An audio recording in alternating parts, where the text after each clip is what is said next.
Hey there, truth seekers. Buckle up, because today we're about to crack open one of humanity's biggest mysteries. And spoiler alert, the story you learned in school is missing some pretty massive pieces: ancient Egypt. You know, that civilization that supposedly built the pyramids with copper chisels, wooden ramps, and pure determination. Yeah, we need to talk about that. Because when you actually look at the evidence, the laser precision cuts in granite, the 100-ton boxes with surfaces flat to within thousandths of an inch, the hidden chambers we only just discovered in 2017, the official story starts falling apart. Faster than a mummy in sunlight. Here's the thing that keeps me up at night. Modern engineers with diamond-tipped saws struggle to replicate what the ancient Egyptians supposedly did with bronze tools. The Great Pyramid aligns to true north with an accuracy that would make NASA jealous. And don't even get me started on Göbekli Tepe, a temple so old it makes the pyramids look like yesterday's news, built by people who shouldn't have been capable of that level of sophistication. Something doesn't add up, and today we're following the evidence wherever it leads, even if it challenges everything we think we know about human history. So before we dive into the rabbit hole, do me a favor, smash that like button if you're ready to question the narrative, and drop a comment telling me what city you're watching from. I want to know who's brave enough to join me on this journey into the mysteries they don't teach in textbooks. Ready to see how deep this goes? Let's go. Let's start with something that should be completely impossible. Picture this. You're standing in front of a massive block of granite in ancient Egypt, and your job is to cut it with surgical precision, using tools that would make a modern engineer laugh. You've got copper chisels, some sand, maybe a few stones for pounding, and absolutely zero power tools because, well, electricity won't be invented for another few thousand years. Good luck with that. Now here's where it gets weird. Somehow these ancient builders created cuts so precise that modern laser technology would give them a standing ovation. I'm not exaggerating for dramatic effect here. We're talking about surfaces so flat that you'd need sophisticated measuring equipment to detect any deviation. We're talking about drill holes that descend into some of the hardest stone on Earth with perfectly uniform diameters. We're talking about corners so sharp you could practically use them as reference points for modern machining. And the official explanation? They used copper saws and a lot of patience. Yeah, and I built my house with a plastic spoon and positive thinking. Let's talk granite for a second, because this isn't your average Home Depot countertop material. Granite ranks around 6 to 7 on the Mohs hardness scale, which in normal person terms means it's incredibly difficult to work with even today. Copper, the metal the ancient Egyptians supposedly used for their tools, sits at about 3 on that same scale. That's like trying to cut a diamond with a stick of butter. The math simply doesn't math.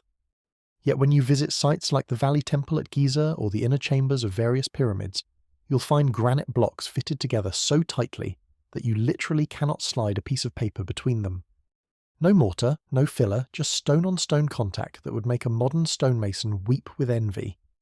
The walls inside some of these structures feature surfaces polished to a mirror finish. Not pretty smooth, not looks good from a distance, but genuinely reflective surfaces accurate to within a few thousandths of an inch. For context, that's the kind of precision we achieve today with computer-controlled grinding machines in climate-controlled facilities. The ancient Egyptians supposedly did this in the desert heat, with hand tools and determination. Either they had the patience of saints who lived for 300 years, or we're missing an absolutely crucial piece of this technological puzzle.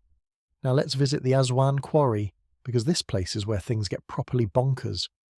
Lying in the bedrock like an abandoned construction project from the gods themselves is the unfinished obelisk, a massive monument that would have stood about 137 feet tall and weighed approximately 1,200 tons if they'd ever completed it. For scale, that's roughly the weight of 160 elephants, or about 3 fully loaded Boeing 747s. Not exactly something you move with a furniture dolly and 3 friends from college. But here's what makes engineers lose sleep.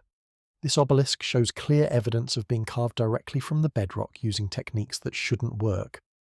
According to mainstream archaeology, the workers would have pounded the granite with dolerite balls, basically really hard rocks used as hammers. So picture the scene. Thousands of workers rhythmically pounding on granite for months or years, slowly pecking away at the stone like the world's most tedious woodpecker convention. The official story claims they created these precision channels and smooth surfaces by basically smashing rocks together until the desired shape emerged. If that sounds absurd, congratulations, your common sense is still functioning properly. Here's the problem with the dolerite ball theory, and yes, archaeologists actually tested this because even they were skeptical. When modern researchers tried replicating the process, they found that pounding dolerite against granite creates rough, fractured surfaces full of impact marks and irregular depressions. You know what it doesn't create? The smooth, uniform channels we see on the unfinished obelisk. Those trenches have clean, almost machine-like consistency. The surfaces show minimal fracturing. The angles are precise. It's like comparing a child's crayon drawing to a photograph and claiming they use the same technique. And then there are the drill holes. Oh boy, the drill holes. Scattered throughout Egypt, you'll find cores extracted from granite and diorite that showcase drilling techniques that frankly shouldn't exist in the ancient world.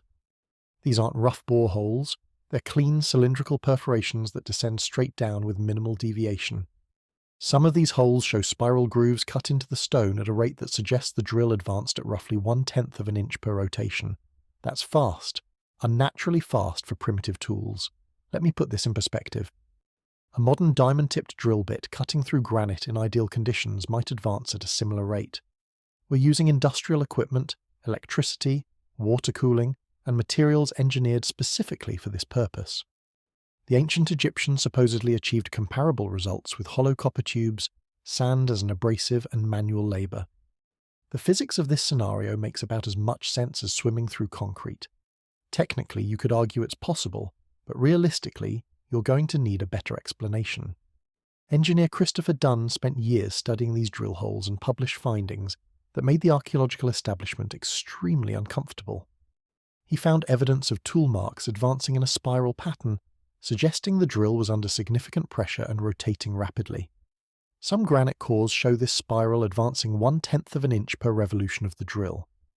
When modern experimenters tried replicating this with copper tools and sand, they achieved advancement rates closer to 1/1000th of an inch per rotation. That's not close enough for government work. That's 100 times slower than the ancient results. Either the ancient Egyptians had some serious secrets about copper tools that we've lost, or the mainstream explanation needs a serious upgrade. The precision doesn't stop at drill holes. Let's talk about the saw marks found on various stone blocks throughout Egypt. These aren't the irregular wandering cuts you'd expect from hand sawing. They're straight, they're parallel. They show consistent depth and spacing. Some of these saw marks cut through layers of granite that alternate between extremely hard quartz crystals and slightly softer feldspar. A copper saw with sand abrasive should slow down significantly when hitting the harder quartz, creating an uneven cut. Instead, these ancient saw marks maintain consistent depth across both materials, suggesting the cutting method didn't care about hardness variations. That's not something you achieve with Bronze Age technology and elbow grease. That's the signature of advanced, consistent cutting force. Here's where it gets even stranger. Some blocks show evidence of circular saw cuts. Not straight saws, circular. We're talking about cuts that suggest the stone was attacked by a rotating blade, leaving curved striations in the surface. Mainstream archaeology doesn't really have an answer for this one beyond vague references to experimental techniques that conveniently left no other evidence of their existence. No tools found, no workshop discoveries. No hieroglyphic instruction manuals titled How to Build a Circular Saw for Dummies, 2500 BC edition. Just the evidence in the stone itself, quietly suggesting that maybe, just maybe, we're missing something big. The granite boxes at various temple sites present another head-scratcher. These massive containers were carved from single blocks of granite with internal corners that feature precise 90-degree angles. Creating an internal right angle in granite is challenging enough with modern tools. You need specialized equipment to reach into the corner and maintain accuracy. The ancient Egyptians supposedly did this with hand tools, creating corners so sharp and accurate that modern machinists use them as case studies in precision manufacturing. Some of these boxes have walls polished smooth both inside and out, with uniform thickness that suggests the builders had a way to measure and control the cutting depth with remarkable accuracy. What really keeps engineers awake at night is the mathematical precision embedded in these constructions. The Great Pyramid's base is level to within an inch across its 756-foot width. The sides are oriented to the cardinal directions with an error of only about 3 arc minutes. That's 3/60ths of a degree, an accuracy that requires sophisticated surveying equipment to achieve. The four sides of the pyramid's base have an average length difference of less than 2 inches across a length of 230 meters. Try building a backyard shed with that level of precision and let me know how it goes. I'll wait. The blocks themselves fit together with joints so tight that in many places you cannot insert a razor blade between them. These aren't uniform rectangular blocks either. Many have complex angles and interlocking shapes that required three-dimensional planning and execution. Some blocks weigh 80 tons or more, yet they're positioned with millimetre-level accuracy. The idea that this was achieved with copper chisels, wooden wedges, and people pulling on ropes requires a level of faith that would make a medieval monk uncomfortable. Let's address the elephant in the room, or rather, the 80-ton limestone block in the pyramid. Modern construction struggles to position massive weights with precision. We use cranes, hydraulic systems, laser levels, and computer-aided design. We work in controlled environments with engineered materials, and still, achieving the level of accuracy found in ancient Egyptian constructions would be considered a remarkable feat of modern engineering. The suggestion that ancient builders exceeded our capabilities using primitive tools isn't just unlikely. It borders on impossible without invoking some serious technological gap in our understanding. The tooling marks tell a story that contradicts the official narrative at every turn.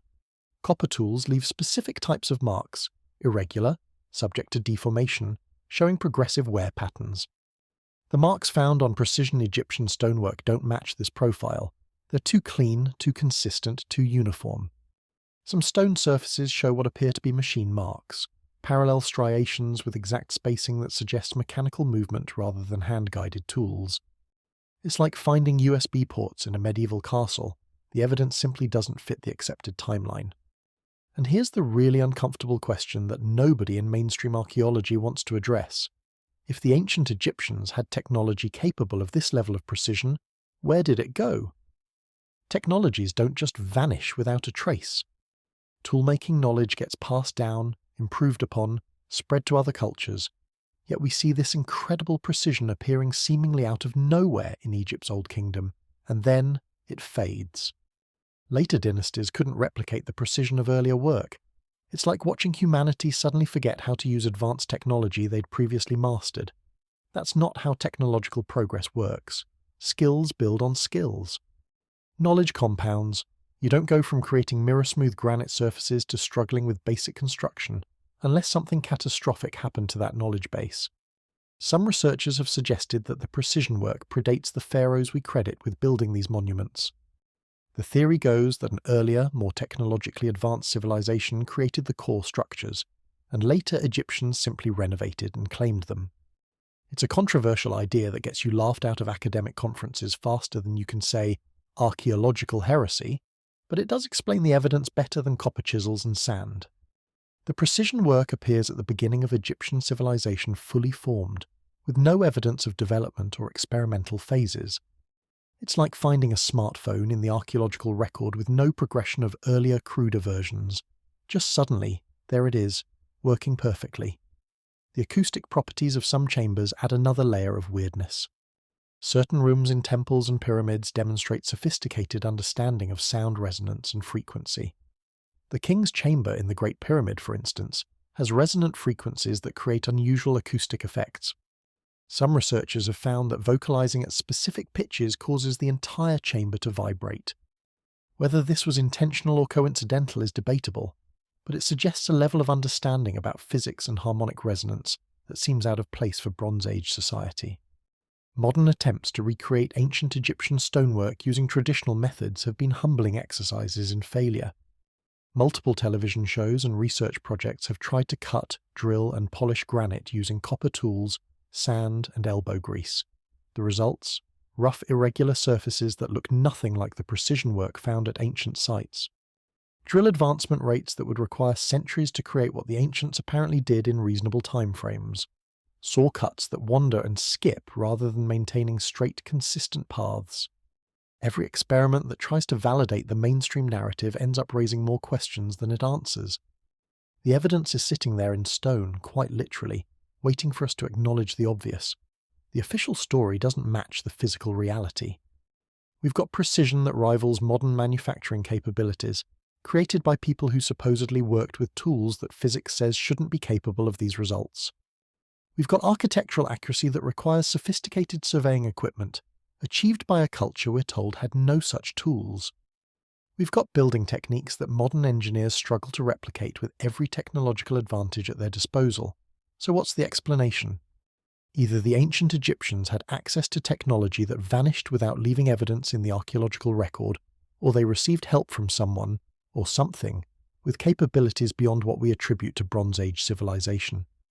Neither option fits comfortably within mainstream archaeology's worldview, which is probably why these questions tend to get dismissed rather than seriously investigated. But dismissing evidence doesn't make it disappear.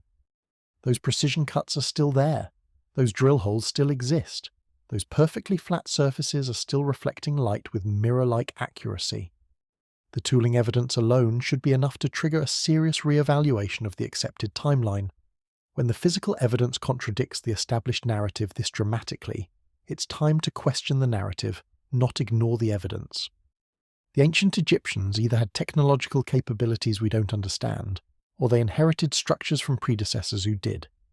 Either way, the story we've been told about copper chisels and unlimited manual labour isn't holding up to scrutiny, and this is just the beginning. The precision we've discussed so far is only one piece of a much larger puzzle, a puzzle that involves hidden chambers, astronomical alignments, and connections that span the globe. The impossible precision isn't an isolated anomaly. It's part of a pattern that suggests something profound about humanity's past that we've either forgotten or never learned in the first place. But we'll get to that. For now, just remember, when modern technology struggles to match ancient results, maybe it's time to admit we don't have all the answers we thought we did. Now, just when you thought the precision stonework was weird enough, let's talk about what scientists discovered hiding inside the Great Pyramid in 2017. And no, this isn't some dusty academic paper that got quietly filed away. This discovery made headlines worldwide because it fundamentally changed everything we thought we knew about the pyramid's internal structure. Spoiler alert, there's a massive secret chamber that nobody knew existed for 4,500 years, and mainstream archaeology is doing everything possible to avoid discussing what this might mean. The discovery happened thanks to muon tomography, which sounds like something from a science fiction movie but is actually a real technology. Here's how it works. Cosmic rays bombard Earth constantly, creating particles called muons that pass through pretty much everything like ghostly bullets. However, dense materials slow them down more than empty spaces. By placing detectors around and inside the pyramid, scientists can essentially create an X-ray image of the entire structure without drilling a single hole or moving a single stone block. It's like giving the pyramid an MRI, except instead of checking for tumours, you're checking for hidden rooms that shouldn't exist. What they found? A void roughly 100 feet long sitting right above the Grand Gallery, not a small cavity. Not an architectural quirk, a legitimate chamber comparable in size to the Grand Gallery itself, which happens to be one of the most impressive architectural features of the entire pyramid. This isn't like finding an extra closet in your house. This is like discovering your house has an entire second floor that somehow nobody noticed for thousands of years. Now here's where things get uncomfortable for traditional Egyptology. The official narrative has always been that we know exactly what's inside the Great Pyramid. Sure, there might be small gaps or construction spaces, but we've supposedly mapped out all the major chambers. The King's Chamber, the Queen's Chamber, the Grand Gallery, the descending passages. It's all documented, measured and explained. Except, apparently not. This void is massive, deliberately constructed, and completely absent from every architectural theory about the pyramid's purpose. It's like buying a used car and discovering it has a secret engine compartment you never knew existed. Questions naturally arise, such as what else have we missed? The scientific team that made the discovery has been remarkably cautious about speculating on the void's purpose, which in academic speak means they're terrified of saying anything controversial. They carefully refer to it as a void rather than a chamber, because calling it a chamber implies intentional design, and admitting intentional design means admitting we don't actually understand the pyramid's construction. It's semantic gymnastics to avoid uncomfortable conclusions.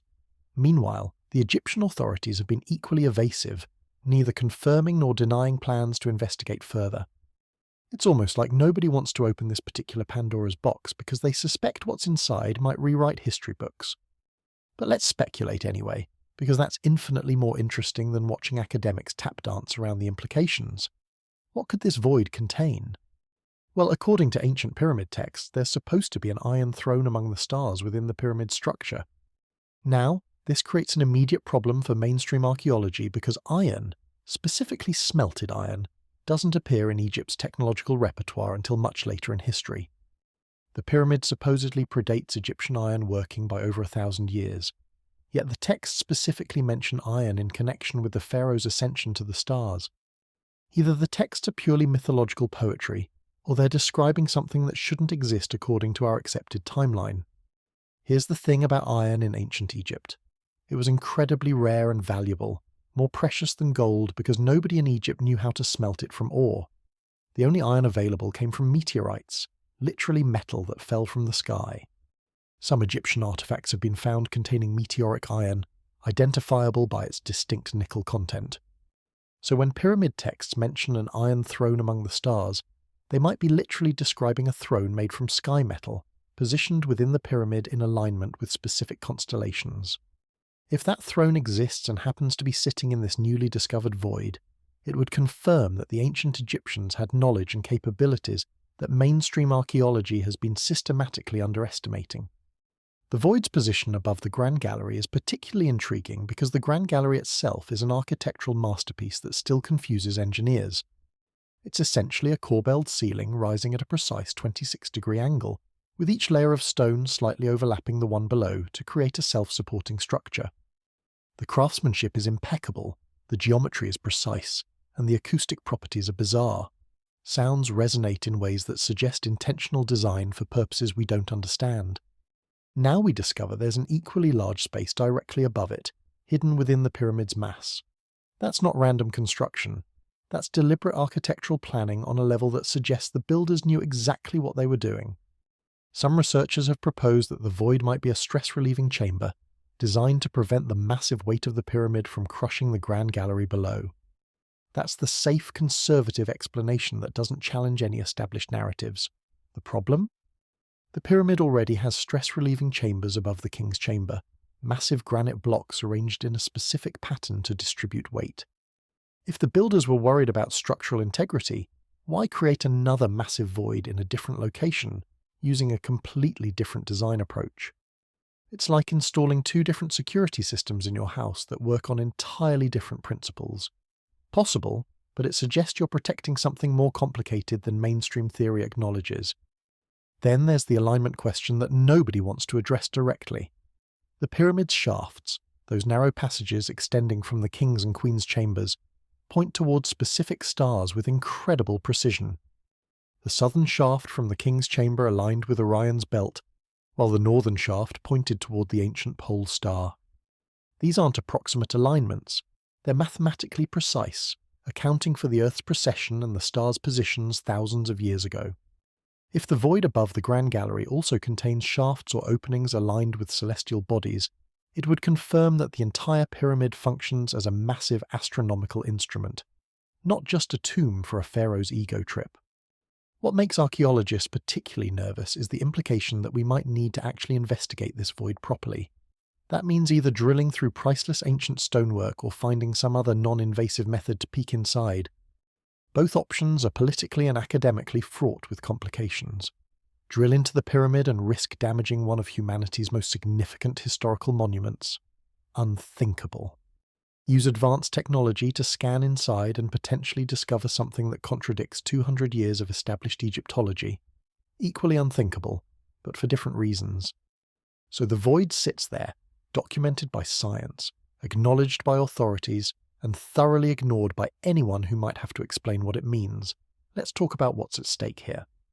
If this void contains artifacts, inscriptions, or astronomical alignments that demonstrate advanced knowledge, it undermines the narrative that the pyramid was built by Bronze Age workers with basic tools and unlimited manual labour. It suggests intentional design elements we haven't recognised. It implies the builders understood physics, astronomy and engineering at levels we've been told they couldn't possibly achieve. And worst of all for mainstream archaeology, It validates alternative researchers who've been saying for decades that there's more to the pyramids than official explanations admit. The Iron Throne reference isn't the only curious detail from ancient texts. Pyramid texts also mention opening the doors of the sky and ascending to the imperishable stars. Mainstream scholars treat this as religious metaphor, the pharaoh's soul journeying to the afterlife among the stars. But what if it's more literal? What if the pyramid was designed as a machine or instrument for purposes we've completely misunderstood? The precision engineering, the astronomical alignments, the hidden chambers, they all point toward a structure designed for something more sophisticated than storing a dead body in an expensive stone box.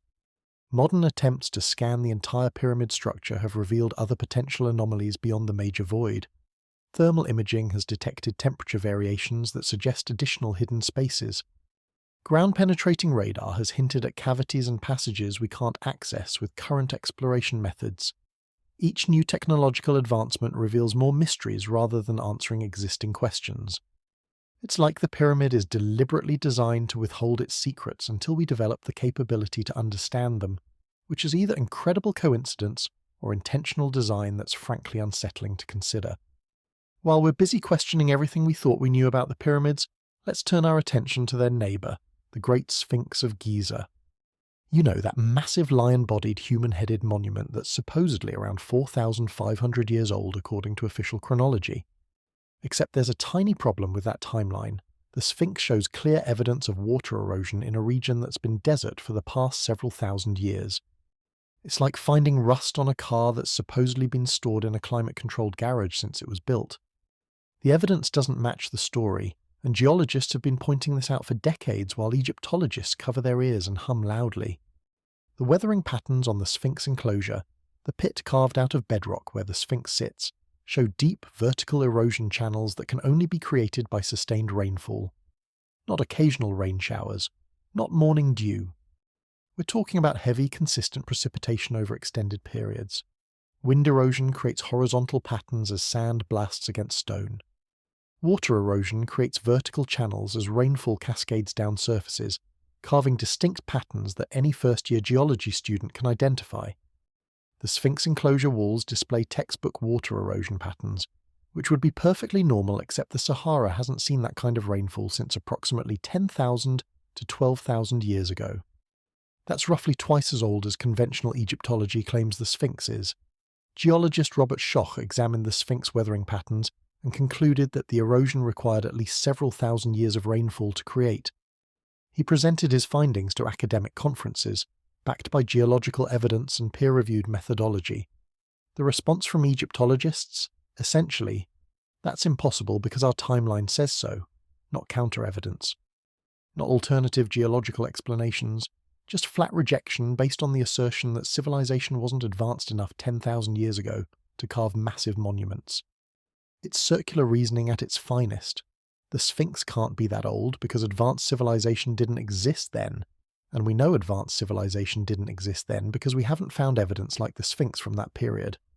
Meanwhile, the evidence is literally sitting there getting rained on by weather that supposedly doesn't happen anymore. Here's what makes this particularly fascinating. If the Sphinx predates the currently accepted timeline by thousands of years, it means there was a civilization in Egypt capable of monumental construction during the last ice age. Not primitive hunter-gatherers scratching out survival. We're talking about organized society with sophisticated engineering knowledge, labor organization, and artistic vision. This civilization would have thrived when the Sahara was green, when the region received abundant rainfall, and when the climate supported the kind of population and resources necessary for massive construction projects. Then something happened. The climate changed, the rain stopped, the civilization collapsed or migrated, and later Egyptians inherited these monuments without fully understanding their origin. The geological evidence extends beyond just the Sphinx. Core samples from the Sahara show clear markers of wet periods called African humid periods, when the region supported lakes, rivers, and vegetation. The most recent ended around 5,000 years ago, but earlier humid periods existed that would align with the water erosion evidence. During these periods, the entire region would have been unrecognizable compared to today's desert. Think grasslands, seasonal rivers, and climates suitable for sustaining large populations. If a civilization arose during one of these humid periods and built monuments designed to last, those structures would show exactly the kind of weathering patterns we see on the Sphinx. But wait, there's more geological weirdness to unpack. The Sphinx enclosure shows differential erosion, meaning different parts of the structure weathered at different rates. The body of the Sphinx shows heavy water erosion, particularly in the enclosure walls. The head shows much less erosion and appears to have been recarved at some point in history. This has led some researchers to propose that the original Sphinx was entirely lion-bodied, carved during the wet period and later modified by Egyptian pharaohs who recarved the head to resemble themselves. It would explain why the head looks disproportionately small compared to the body. It's been recarved down from a larger original form. It would also explain the differential weathering. The body is original ancient work, while the head is newer, thus less weathered. The implications of this theory are staggering. It means the civilization we credit with building the Sphinx, the 4th dynasty Egyptians under Pharaoh Khafra, might have simply renovated and repurposed a monument that already existed. They found this massive lion sculpture, added their own artistic touch by carving a pharaoh's face, and claimed it as their creation. It's like finding an ancient Roman building, slapping a new facade on it, and claiming you built the whole thing. Later historians might get confused about the timeline, especially if the original builders left no written records or their records were lost to time. This pattern repeats across Egyptian archaeology in ways that mainstream scholars would prefer to ignore. Many temples and monuments show evidence of being built on even older foundations or incorporating pre-existing stonework. The Valley Temple at Giza, associated with the Sphinx complex, uses massive limestone blocks that show the same water erosion patterns as the Sphinx enclosure. These blocks are architectural masterpieces, some weighing 200 tons, fitted together with the precision we discussed in earlier chapters. The granite facing added later by known Egyptian dynasties is clearly distinguishable from the core limestone structure. It's like archaeological layers showing that someone built the original structure, then later civilizations renovated and expanded it. What happened to the original builders? That's the million-dollar question that makes archaeologists uncomfortable, because the only honest answer is, we don't know. Climate change certainly played a role. When the rain stopped and the Sahara dried up, any civilization dependent on that water would have faced catastrophic challenges. They might have migrated to river valleys like the Nile where water remained available. They might have gradually declined as resources dwindled. Or they might have been wiped out by some sudden catastrophic event that we haven't identified yet. Whatever happened, they left behind monuments built to last, structures so massive and well constructed that they survived everything history threw at them. The Sphinx sits there like a geological time bomb, quietly contradicting the official narrative every time geologists examine it. The evidence is literally carved in stone. You can't argue with erosion patterns the same way you can debate interpretations of ancient texts. Water erosion is water erosion, period. Either the Sahara was wet when the Sphinx was carved, or physics works differently in Egypt. Since we're pretty sure physics is consistent worldwide, that leaves us with the uncomfortable conclusion that the Sphinx is significantly older than mainstream archaeology wants to admit. And here's the really unsettling part. If we're wrong about the Sphinx's age, what else are we wrong about? How many other monuments have we incorrectly dated based on assumptions rather than evidence? How much of human history have we relegated to prehistory simply because we haven't found the right evidence yet? Or worse, because we've been actively ignoring evidence that doesn't fit our preconceptions? The weathering on the Sphinx is forcing us to reconsider not just one monument, but our entire understanding of civilization's timeline and development. The academic resistance to these geological findings is instructive. When evidence contradicts established narratives, the healthy scientific response is to investigate, test, and potentially revise those narratives based on new data. Instead, we get defensive rejection, appeals to authority, and insistence that the current timeline must be correct because changing it would be too disruptive. It's not science at that point. It's protecting academic territory and research careers built on theories that might be fundamentally flawed. Meanwhile, the Sphinx continues weathering, its erosion patterns steadily accumulating as irrefutable evidence that history isn't quite what we've been taught. If you thought the precision stonework at the pyramids was mind-bending, wait until we descend into the underground labyrinth of the Serapeum at Saqqara. This place takes everything confusing about ancient Egyptian technology and cranks it up to 11. We're talking about massive granite boxes, We're calling them boxes because sarcophagi implies we understand their purpose, which we absolutely don't. That showcase machining precision so extreme, it makes modern engineers question their career. Choices. These aren't burial containers carved with sentimental hieroglyphics and decorative flourishes. These are industrial-grade precision objects that look like they rolled off an assembly line, except the assembly line supposedly didn't exist for another 4,000 years. The Serapeum itself is a network of underground tunnels carved into solid bedrock beneath the desert sand.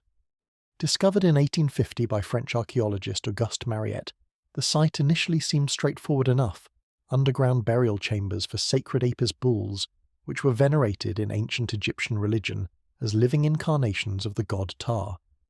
The official story goes that when these sacred bulls died, they received elaborate burials in massive stone sarcophagi befitting their divine status. It's a neat explanation that fits comfortably within our understanding of Egyptian religious practices. There's just one problem. The physical evidence doesn't support this narrative even slightly, and the more you examine these boxes, the more obvious it becomes that we're missing something fundamental. Let's start with the basics. These granite boxes are absurdly large. The biggest ones measure roughly 13 feet long, 7 feet wide, and 11 feet tall, with walls about 2 feet thick. We're talking about objects carved from single blocks of granite weighing between 70 and 100 tons. That's 140,000 to 200,000 pounds for those keeping score at home. For comparison, that's roughly the weight of 10 to 14 full-grown elephants, or about 50 average cars. Now imagine carving that entire mass from solid granite, hollowing it out to create a container, and finishing the surfaces to precision tolerances that modern machine shops would be proud to achieve. Then, just for fun, imagine moving it through underground tunnels barely wider than the box itself, starting to see the problem. The precision of these boxes is where things go from impressively difficult to this shouldn't be possible. The internal and external surfaces are flat to within a few thousandths of an inch. That's not pretty flat or looks good to the naked eye. That's precision manufacturing territory. To put this in perspective, modern granite surface plates used for precision measurement work are manufactured to similar tolerances using computer-controlled grinding machines, diamond abrasives, and multiple finishing stages. The ancient Egyptians supposedly achieved comparable results with copper tools, sand, and unlimited patience. If you believe that, I've got a used pyramid to sell you. Engineer Christopher Dunn spent considerable time examining these boxes and measuring their precision. What he found should have sent shockwaves through the archaeological community, but instead got mostly ignored because the implications were too uncomfortable. The surfaces aren't just flat, they're parallel to each other within extremely tight tolerances. The corners meet at precise 90-degree angles. The lid and the box body fit together with such accuracy that the seam is barely visible. This isn't artistic stonework. This is precision engineering that suggests whoever created these objects understood concepts like geometric accuracy, surface finishing, and dimensional control. Those aren't exactly skills we associate with Bronze Age civilization working by candlelight in underground tunnels. What really scrambles the brain is the complete absence of tool marks. When you carve or grind stone, you leave evidence of the process. Scratches from abrasives, tool paths from chisels, irregular surfaces from pounding. The stone remembers how it was shaped. These boxes show none of that. The surfaces are uniformly smooth, suggesting a finishing process so refined it erased all evidence of the rougher shaping that must have preceded it. Modern stonemasons achieve this level of finish using progressively finer abrasives in a multi-stage grinding process that takes considerable time even with power tools. The idea that ancient workers did this by hand, in darkness, underground, using primitive tools requires a level of faith that would make a televangelist blush. Then there's the awkward question of how these massive objects got into the tunnels in the first place. The Serapeum tunnels are carved from bedrock, with passages barely wider than the boxes they contain. Some boxes sit in alcoves that would have required moving them through tight corners and narrow openings. Picture trying to navigate a king-size mattress up a narrow staircase, except the mattress weighs 100 tons, and any mistake means crushing everything in the vicinity. The logistics are borderline impossible even with modern equipment. With ancient technology, you're essentially asking us to believe they moved these boxes using wooden rollers, rope, and determination while operating in confined spaces with limited lighting. Sure, And they probably had a motivational speaker down there too, giving inspiring TED Talks about the power of positive thinking. Here's where the official explanation starts falling apart like cheap furniture from a discount store. According to mainstream archaeology, these boxes were sarcophagi for sacred Apis bulls. The bulls were mummified and placed inside these granite containers as part of elaborate burial rituals. It's a perfectly reasonable explanation right up until you actually think about it for more than 30 seconds. First problem. Many of these boxes are completely empty. Not looted empty, sealed and empty. No mummy fragments, no burial goods, no evidence that anything was ever placed inside. If you're going through the monumental effort of creating these precision boxes specifically for bull burials, why leave them empty? That's like baking an elaborate wedding cake and then not putting it at the wedding. Second problem, the boxes that do contain remains often have bull mummies that don't fit properly. The mummies are smaller than the interior space, sometimes significantly so. If you're custom building a sarcophagus for a specific bull, you'd size it appropriately. These boxes look like they were built for some other purpose, and later repurposed for bull burials when nobody remembered what they were originally for. It's like finding a Formula One race car being used as a chicken coop, technically functional for the current use, but clearly not what it was designed for. Third problem, the sheer overkill of the design. If you wanted to bury a sacred bull, you don't need surfaces accurate to thousandths of an inch. You don't need perfectly parallel walls or precise right angles. You don't need to move 100 tons of granite into an underground tunnel when you could achieve the same religious purpose with a much lighter limestone container. The precision and mass of these boxes suggest they were designed for some functional purpose that required exact specifications, not ceremonial burial that only requires looks impressive enough. The lids of these boxes present their own set of mysteries. They're massive granite slabs weighing 30 tons or more, and they fit onto the boxes with remarkable precision. Some show evidence of having been moved into position along the box's length, rather than being lowered straight down, which would require sliding a 30-ton lid along the top edge of the box without damaging the precision surfaces. That's not something you do casually with wooden levers and enthusiasm. That requires understanding of friction, leverage, and controlled movement that seems far beyond what we credit to ancient Egyptian technology. What makes engineers particularly uncomfortable is that these boxes show evidence of being created using techniques that shouldn't exist in the ancient world. The internal corners are sharp and precise, suggesting some kind of mechanical cutting process rather than hand carving. The surfaces have a uniformity that indicates consistent tool pressure and controlled movement, signatures of machine work rather than manual labour. Some researchers have proposed that the boxes were created using tubular drills and saws, but even that explanation requires tool technology far beyond copper chisels and sand. You're essentially proposing that ancient Egyptians had a workshop full of specialised equipment that somehow vanished without leaving any archaeological evidence of its existence. Let's address the elephant in the room, or rather, the 100-ton granite box in the underground tunnel. If these aren't bull sarcophagi, what are they? The precision and scale suggest they were designed for some industrial or technical purpose that required exact specifications. Some researchers have speculated they might have been used for some kind of chemical or alchemical process, which would explain the precision and the sealed nature.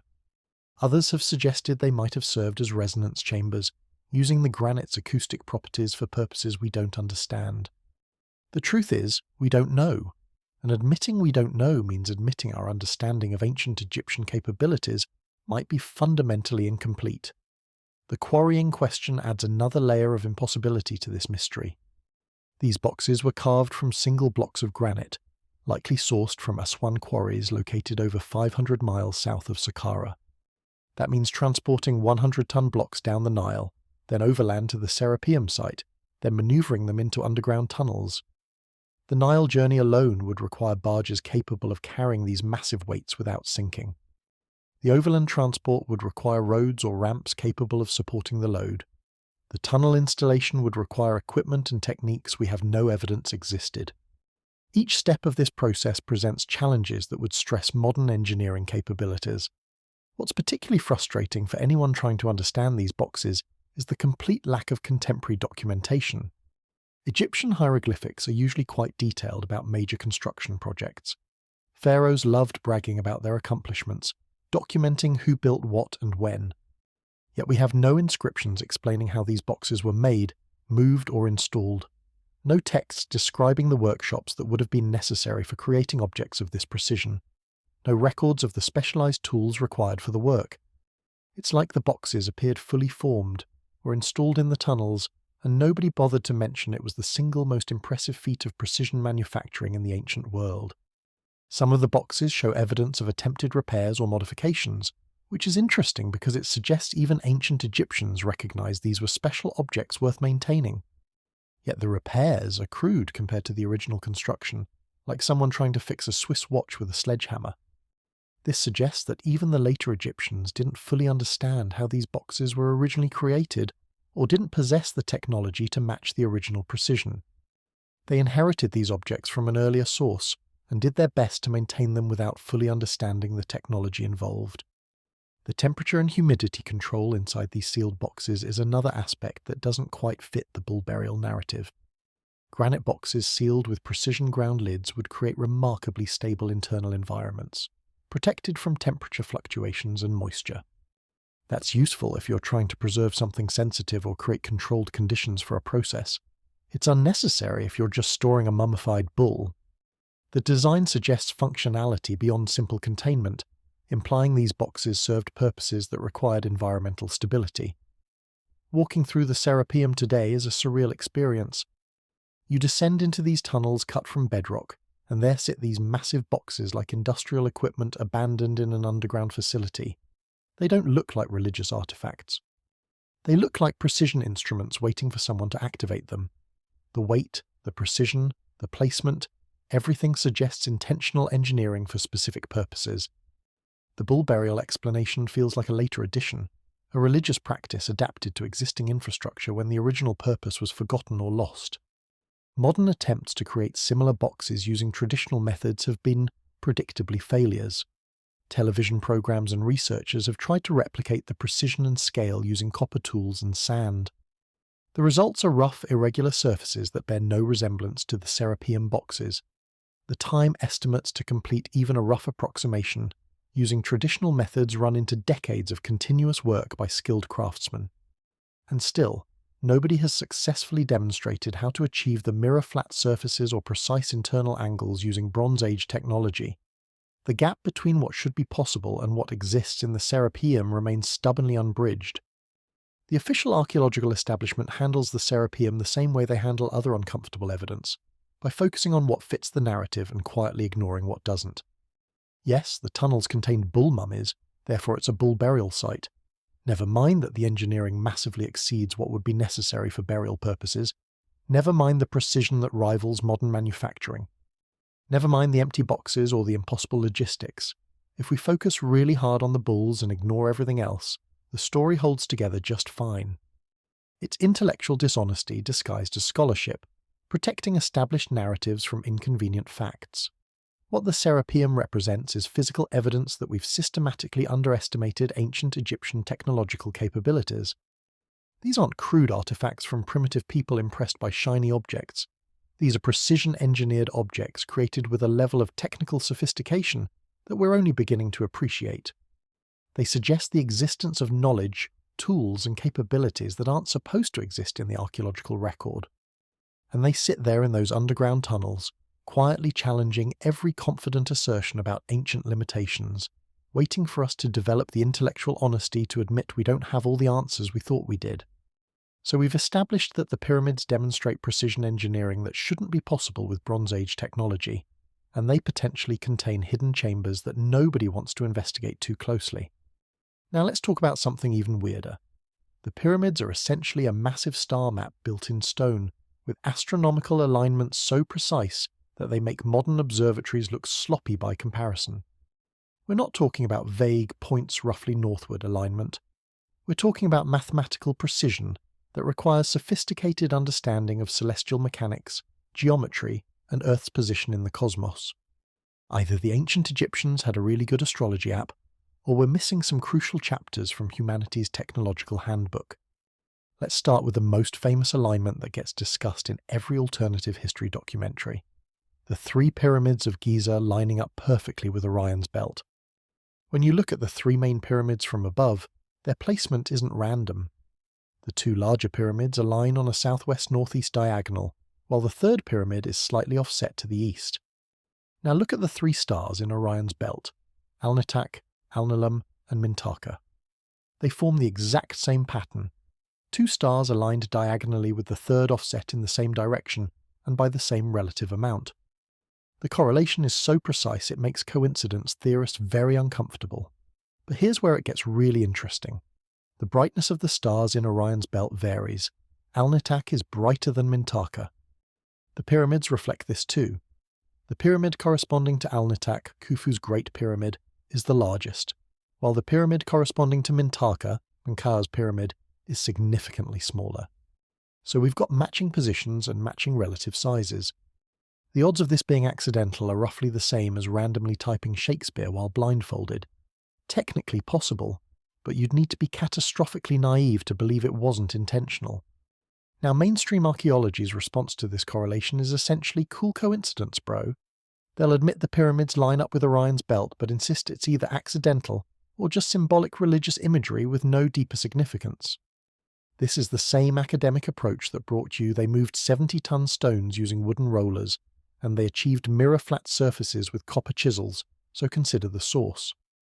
When you're already committed to a narrative that underestimates ancient capabilities, admitting they were building precise astronomical models in stone doesn't fit the script. The Orion correlation isn't just about static positions either. The theory, proposed by Robert Bauval, suggests the pyramids represent how Orion's belt appeared in the sky, around 10,500 BC, when you account for precession of the equinoxes. Precession is the wobble in Earth's axis that causes the position of stars to slowly shift over thousands of years. A complete cycle takes about 26,000 years. It's not something you'd notice in a human lifetime or even across several generations. You need centuries of careful astronomical observation to detect it, yet somehow the pyramid builders not only knew about precession, but encoded a specific date from thousands of years before their supposed construction. It's like building a monument that displays your great-great-great-grandparents' anniversary date, except those ancestors lived 7,000 years before you were born. The math doesn't math. Let's talk about the precision of the Great Pyramid's alignment to true north, because this alone should trigger a complete re-evaluation of ancient Egyptian surveying capabilities. The pyramid's sides are oriented to the cardinal directions, north, south, east, west, with an accuracy of about 3 arc minutes. That's 3/60 of a single degree. To put this in perspective, modern surveyors using laser theodolites and GPS technology would be satisfied with this level of accuracy. The ancient Egyptians supposedly achieved it using what exactly? Looking at stars and guessing really well? The standard explanation involves using circumpolar stars, stars that never set below the horizon from Egypt's latitude.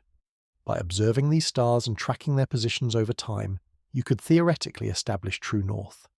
Sounds reasonable until you actually try it. The method requires multiple nights of observation, precise timekeeping, and sophisticated mathematical calculations to account for atmospheric refraction and the observer's latitude. It also requires understanding that apparent north, based on circumpolar stars, shifts over time due to precession. You're essentially asking Bronze Age workers to perform astronomical observations and calculations that wouldn't be formally codified until Greek mathematics thousands of years later. Sure, and they probably had a smartphone app for it too. The Great Pyramid's dimensions encode mathematical constants that the ancient Egyptians supposedly didn't know existed. The ratio of the pyramid's perimeter to its height is almost exactly 2 pi, the same ratio as a circle's circumference to its radius. Coincidence? Maybe, if you're willing to believe in extremely specific coincidences. The pyramid's base perimeter measures 1,760 Egyptian royal cubits, which just happens to be 1/43 of 200,000th of Earth's circumference at the equator. That's a suspiciously precise fraction for people who allegedly didn't know Earth's actual size. It's like accidentally building your house to exactly 1/millionth the size of your country without ever measuring the country. The shafts inside the Great Pyramid add another layer of astronomical precision that makes the just a tomb theory even more absurd. The King's Chamber has 2 narrow shafts extending from its walls at precise angles. These aren't ventilation shafts, despite what tour guides tell tourists who ask uncomfortable questions. The southern shaft points toward where Orion's belt appeared in the sky, around 2500 BC. The northern shaft pointed at the ancient pole star Thuban, which was Earth's pole star during the Old Kingdom period, but has since shifted due to precession. These shafts are cut through solid limestone at exact angles to align with specific celestial targets. If you wanted to create a giant astronomical instrument, this is what it would look like. If you wanted to bury a dead pharaoh, literally none of this makes sense. The Queen's Chamber has similar shafts that pointed to different stars. The southern shaft aligned with Sirius, the brightest star in the night sky and critically important to Egyptian religion and calendar keeping, while the northern shaft pointed toward Beta Ursa Minor. These aren't approximate points toward the general area of some stars' alignments. These are precision-calculated angles that account for the pyramid's location, the Earth's latitude, and the specific positions of these stars at particular times. The engineering required to calculate and construct these shafts with such accuracy requires advanced understanding of spherical trigonometry, celestial mechanics, and surveying. That's graduate-level astronomy being applied to construction projects supposedly executed by primitive workers following orders. Now let's address the phi ratio, the golden ratio, approximately 1.618, that appears repeatedly in the Great Pyramid's proportions. The ratio of the pyramid's slant height to half its base equals phi to several decimal places. The ratio between the pyramid's height and its base also produces phi. This mathematical constant appears throughout nature, in nautilus shells, sunflower seed patterns, galaxy spirals, and it's been used in art and architecture for millennia because it creates aesthetically pleasing proportions. Renaissance artists discovered phi and incorporated it into their masterworks. The ancient Egyptians supposedly stumbled into using it by accident, while building what's allegedly just an expensive grave marker. The coincidence pile is getting dangerously high at this point.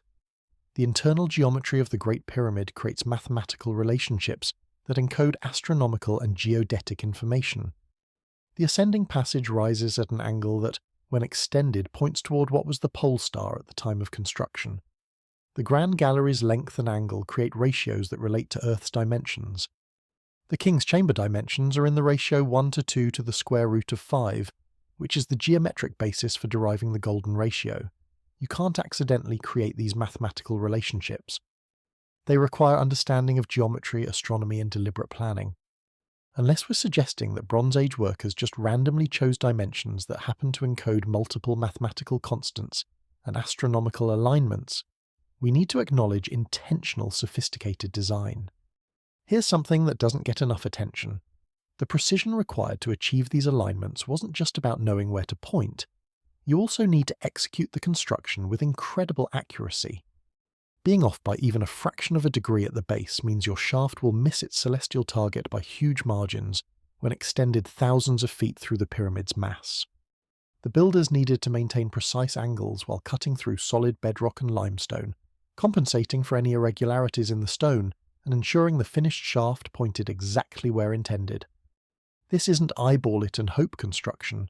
This is precision engineering that requires measurement tools, quality control, and mathematical verification at every stage. The placement of the three Giza pyramids relative to each other involves distances and angles that appear to encode astronomical cycles. The distance ratios between the pyramids mirror ratios found in orbital mechanics and planetary cycles. Some researchers have found correlations between the pyramid positions and the distances between inner planets of our solar system. Whether these correlations are intentional or coincidental is debatable, but the pattern keeps repeating. Wherever you look at the pyramid's design, you find sophisticated mathematical and astronomical information encoded in stone. The Nile River's position relative to the pyramids has astronomical significance too. The Milky Way's position in the night sky roughly corresponds to the Nile's course on the ground, with the pyramids positioned relative to the river, the same way Orion's belt sits relative to the Milky Way in the celestial sphere. It's a terrestrial mirror of the cosmos, suggesting the builders viewed their construction project as recreating heaven on earth.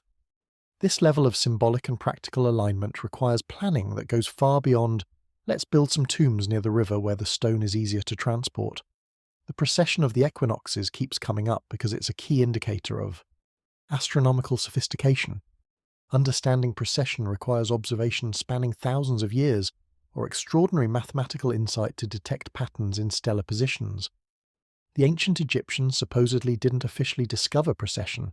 That credit goes to Greek astronomer Hipparchus around 150 BC. Yet the pyramid alignment suggests knowledge of precessional cycles thousands of years earlier. Either the Egyptians had a much longer tradition of astronomical observation than we recognize, or they inherited knowledge from predecessors who did. Neither option fits comfortably in mainstream archaeology's timeline. The summer solstice has special significance at Giza. On this day, when viewed from the Sphinx, the sun sets precisely between the Great Pyramid and the Pyramid of Khafra.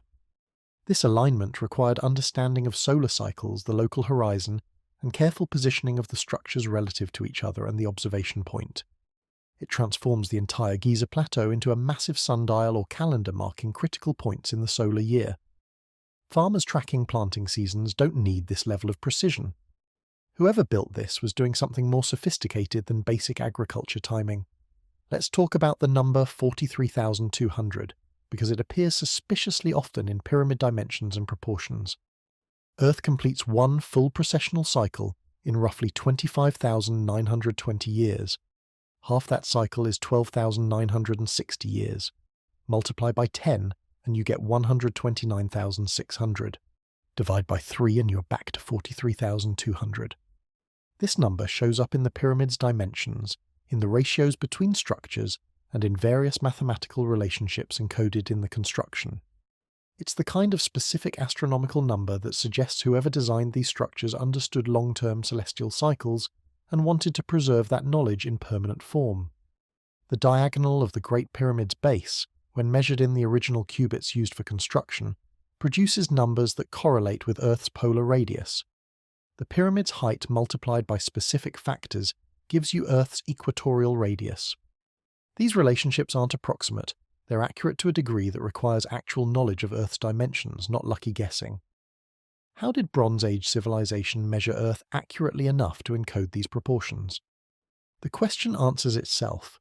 Either they didn't build these structures, or our timeline for human technological development is catastrophically wrong. Modern attempts to explain away the astronomical alignments usually invoke they had lots of time and workers, or it's pattern-seeking bias making us see correlations that aren't there. These explanations work fine if you ignore the precision involved. A rough alignment to north is one thing. Being accurate to 3 arc minutes is something else entirely. A vague correlation with constellation patterns is easy to dismiss. Matching stellar positions, brightness ratios, and encoding specific dates through precession calculations requires admitting serious sophistication. The fact that similar astronomical alignments appear at other ancient sites around the world compounds the mystery. Angkor Wat in Cambodia mirrors the constellation Draco. Temples at Teotihuacan in Mexico align with the Pleiades. Stone circles across Europe track solar and lunar cycles with mathematical precision. Either every ancient culture independently developed advanced astronomy and decided to encode it in massive stone structures, or there was a shared knowledge base, a common source of astronomical understanding that spread across the ancient world or survived from an earlier civilization. The pattern is global, the precision is consistent, and the mainstream explanation of coincidence and primitive superstition becomes less convincing with each new discovery. What really bothers skeptics is that accepting the astronomical alignments as intentional requires accepting that the builders had capabilities we don't attribute to Bronze Age civilization. Knowledge of precession, accurate measurements of Earth's dimensions, understanding of celestial mechanics, mathematical sophistication to encode multiple constants in geometric ratios. These aren't skills you develop accidentally while trying to build a tomb. They represent a coherent system of advanced knowledge that doesn't appear in the archaeological record until much later in history. The pyramids demonstrate this knowledge thousands of years too early, which breaks the neat linear progression of human advancement that forms the foundation of conventional archaeology. The celestial alignments aren't just impressive, they're instructional. If you wanted to preserve astronomical knowledge in a form that would survive catastrophic disruption of civilization, you'd encode it in the most permanent medium available. Massive stone structures positioned according to celestial coordinates that future cultures could verify and decode. The pyramids aren't just tombs or monuments, they're libraries written in architecture, preserving information about Earth's position in the cosmos, mathematical constants, and astronomical cycles. They're saying we knew things and we wanted you to know we knew, in a language more permanent than any written text. The question isn't whether the astronomical alignments are intentional. The precision makes that obvious. The question is who had this level of knowledge when the pyramids were built and how did they acquire it?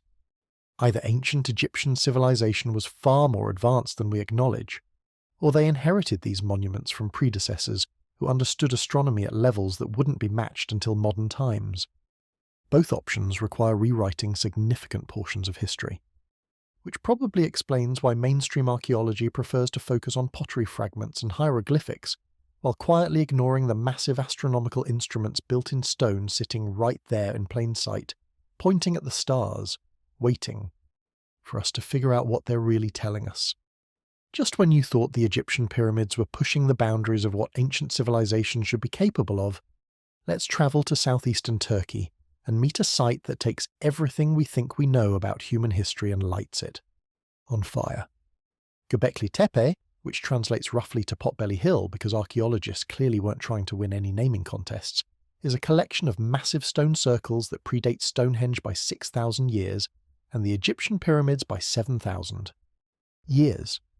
To put that in perspective, Göbekli Tepe is older than agriculture, older than pottery, older than metal tools, and supposedly built by hunter-gatherers who were barely a step removed from living in caves.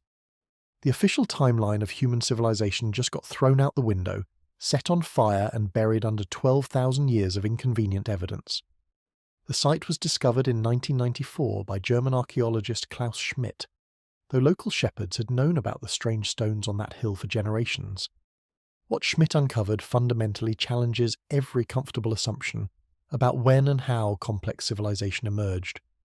We're talking about massive T-shaped limestone pillars, some weighing up to 20 tons, arranged in circular formations and decorated with sophisticated carvings of animals, abstract symbols and geometric patterns. The workmanship is incredible. These aren't crude scratches on rock faces. These are detailed three-dimensional reliefs showing lions, bulls, foxes, snakes, scorpions and birds, rendered with artistic skill that wouldn't look out of place in much later civilizations. Except this is 9,500 BC, when humans were supposedly too busy figuring out basic survival to worry about monumental architecture and artistic expression. The conventional narrative of human development goes something like this.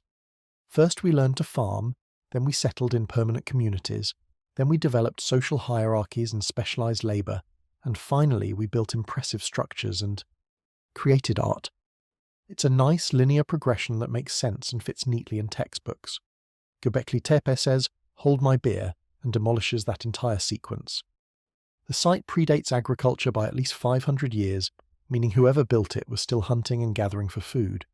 They didn't have the wheel, they didn't have metal tools. They supposedly didn't have the social organization or labor surplus necessary for major construction projects. Yet here sits this massive complex of stone circles that required quarrying, transporting, erecting and decorating multi-ton limestone pillars with a level of sophistication that shouldn't exist for thousands more years. Let's talk about the engineering involved because it's borderline absurd for the time period. The largest pillars stand about 18 feet tall and weigh around 20 tons. That's 40,000 pounds of limestone that needed to be quarried from bedrock using stone tools. No metal, no explosives, no modern conveniences. Then it needed to be transported to the construction site, which required moving these massive weights across uneven terrain without wheels or draft animals. Then it needed to be erected vertically and positioned precisely within circular formations. Modern construction crews would use cranes, transport vehicles and engineering calculations to accomplish this. The builders of Göbekli Tepe supposedly did it with rope, wooden levers and prehistoric determination. If that sounds implausible, congratulations on maintaining your critical thinking skills. The circular structures themselves show sophisticated architectural planning. They're not random piles of stones. They're deliberately designed enclosures with the T-shaped pillars positioned at precise intervals around the circumference. The largest circle discovered so far measures about 90 feet across and contains multiple pillars arranged in careful geometric patterns. The pillars themselves are shaped to resemble abstract human figures. The T-shape creates a head and shoulders effect, and some pillars have arms carved in relief, suggesting these monuments represented people or beings of some significance. The level of symbolic thinking and artistic execution required to conceive and create these structures suggests cognitive sophistication that mainstream archaeology doesn't attribute to hunter-gatherers 12,000 years ago. The carvings on the pillars are where things get properly weird. We're not talking about stick figures and handprints. These are detailed reliefs showing predators, prey animals, insects, and geometric symbols arranged in what appears to be deliberate iconographic programs. Some pillars display scorpions positioned prominently, others show aurochs, ancient cattle, foxes, and various birds. The scorpion symbolism is particularly interesting because Scorpius is a constellation, and the prominence of scorpion carvings at a site that shows other astronomical alignments suggests these aren't just pretty pictures of local wildlife. The foxes, too, appear repeatedly in specific contexts that suggest symbolic rather than decorative meaning. Whatever message the builders were encoding in these reliefs goes beyond "look at all these animals we hunt." Now here's the part that makes archaeologists break out in hives. After all the effort of quarrying, transporting, erecting and decorating, these massive stone circles, the builders deliberately buried them.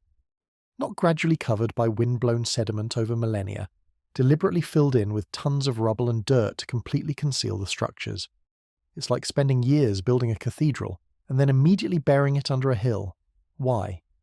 The standard archaeological answer is ritual purposes, which is academic speak for "we have absolutely no idea." Ritual purposes is the all-purpose explanation for anything that doesn't make obvious practical sense. Mysterious artifact. Ritual purposes. Weird burial. Ritual purposes. Evidence of advanced knowledge that shouldn't exist yet. You guessed it, ritual purposes.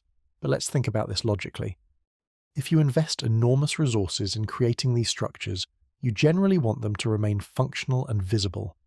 Temples, monuments, gathering places, they serve their purpose by being accessible. Deliberately burying them suggests either the builders wanted to preserve them for future discovery, or they needed to hide them from something. Some researchers have proposed that Göbekli Tepe was deliberately buried to protect it from a coming catastrophe. The builders knew something was coming and wanted to preserve their work for survivors or descendants. Others suggest the burial was ceremonial, marking the end of the site's functional purpose. Either way, the deliberate concealment of these massive structures raises more questions than it answers. The timeline of construction and burial is equally baffling. Göbekli Tepe wasn't built in one phase. It shows evidence of multiple construction periods spanning roughly 1,500 years. The oldest circles date to around 9,500 BC, with later additions and modifications continuing until approximately 8,000 BC. Then, around 8,000 BC, the entire complex was systematically buried and abandoned. This suggests sustained occupation and use over more than a millennium, requiring continuous social organization, labor coordination, and cultural memory to maintain and expand the site across dozens of generations. That level of cultural continuity and organized labor supposedly doesn't exist among hunter-gatherer populations, yet here's the evidence carved in stone and deliberately hidden under tons of backfill. The alignment with the constellation Cygnus the Swan adds another layer of astronomical sophistication to this already perplexing site. Researcher Andrew Collins identified that the layout of the main pillars in the oldest enclosure mirrors the constellation Cygnus as it appeared in the sky around 9,500 BC. Not an approximate match, a precise correlation with the major stars of Cygnus mapped onto the ground in the positioning of the pillars. This suggests the builders had detailed knowledge of the night sky, understood stellar patterns well enough to recreate them architecturally, and considered this celestial correlation important enough to encode permanently in their monument. We're talking about astronomical knowledge and architectural execution that supposedly doesn't appear in human civilization for thousands more years. So Göbekli Tepe aligns with Cygnus, the pyramids of Giza align with Orion, and suddenly we need to address the elephant in the room, or rather, the pattern across the ancient world. Because it turns out that civilizations separated by thousands of miles and supposedly thousands of years all decided to point their most significant monuments toward the same constellation, Cygnus the Swan. Either this is the most spectacular coincidence in archaeological history, or there's a connection we're missing between ancient cultures that shouldn't have had contact with each other. 3 guesses which explanation makes more sense, and the first 2 don't count. Let's catalogue this weirdness systematically because the pattern is too consistent to ignore. Ancient Egyptian temples contain references to a celestial bird associated with the primordial time of creation. The constellation Cygnus appears in their astronomical ceiling paintings as a bird constellation positioned near the celestial pole. Persian astronomy similarly emphasized Cygnus, associating it with divine beings and cosmic significance. Now jump across the Atlantic to Mesoamerica, where Mayan astronomy tracked Cygnus with remarkable precision, incorporating it into their calendar systems and temple alignments. These civilizations supposedly had zero contact with each other, developed in complete isolation, yet they're all obsessing over the same patch of sky? That's not how independent cultural development works unless there's a compelling reason that transcends local tradition. The constellation Cygnus itself is visually distinctive, a bright cross shape in the northern sky, easily recognizable and memorable.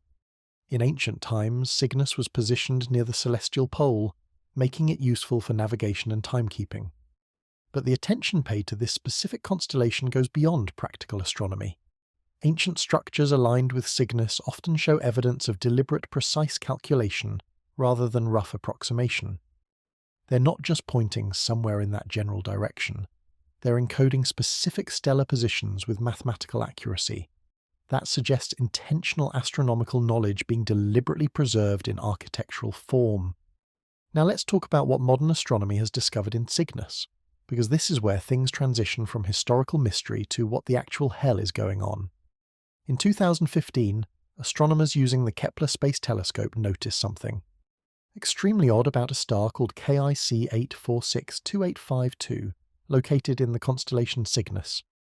This star shows irregular dimming patterns that don't match anything we typically see in stellar behavior.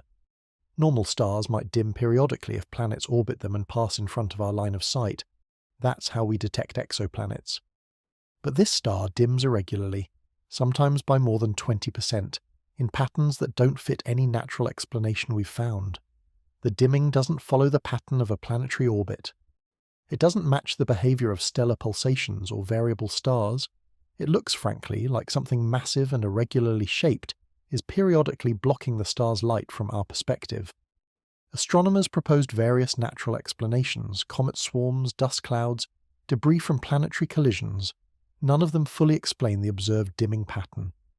Penn State astronomer Jason Wright suggested, somewhat reluctantly, that the dimming could potentially be caused by artificial structures, specifically a megastructure built by an advanced civilization harvesting energy from the star. The media naturally ran with alien megastructure headlines, and the scientific community scrambled to find alternative explanations, while avoiding the awkwardness of discussing potential extraterrestrial engineering projects. To be clear, most astronomers don't think it's actually an alien megastructure. The consensus leans toward natural phenomena we don't fully understand yet, possibly unusual dust patterns or unprecedented stellar behavior. But here's what makes this relevant to our discussion. Of all the constellations ancient civilizations could have focused on, they chose Cygnus. And of all the stars in Cygnus, modern astronomy discovers one showing anomalous behavior that at least superficially resembles what we'd expect from advanced technological activity. That's either a meaningless coincidence, or the ancient alignment patterns were pointing towards something specific that we're only now developing the technology to observe. The ancient emphasis on Cygnus makes more sense if the builders knew something we're just rediscovering. If you wanted to preserve information about a specific location in the sky across thousands of years, how would you do it? You'd encode it in the most permanent medium available, massive stone structures aligned to celestial coordinates that future civilizations could verify and follow. You'd create redundancy by influencing multiple cultures across different regions to preserve the same information independently. And you'd make the alignments precise enough that advanced technology could eventually identify the specific target you were indicating. That's exactly what we see in the archaeological record. Multiple cultures, separated by vast distances, all encoding alignments to Cygnus with precision that exceeds their supposed technological capabilities.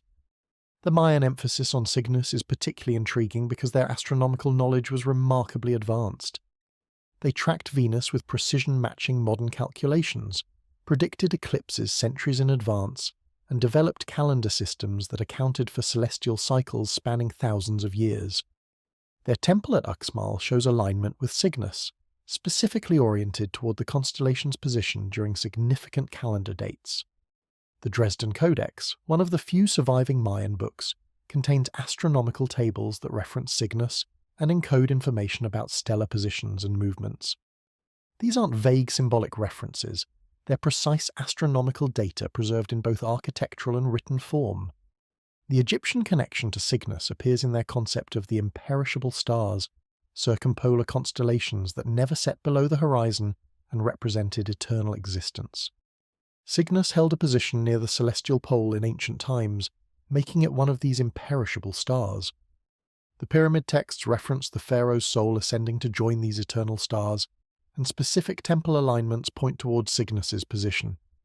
The Dendera zodiac, one of the most complete ancient Egyptian astronomical documents, shows Cygnus positioned prominently among the constellations, indicating its significance in their celestial mapping.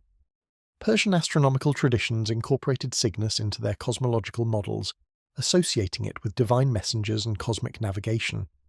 Zoroastrian texts reference celestial birds connected to Cygnus, describing them as guides between earthly and divine realms.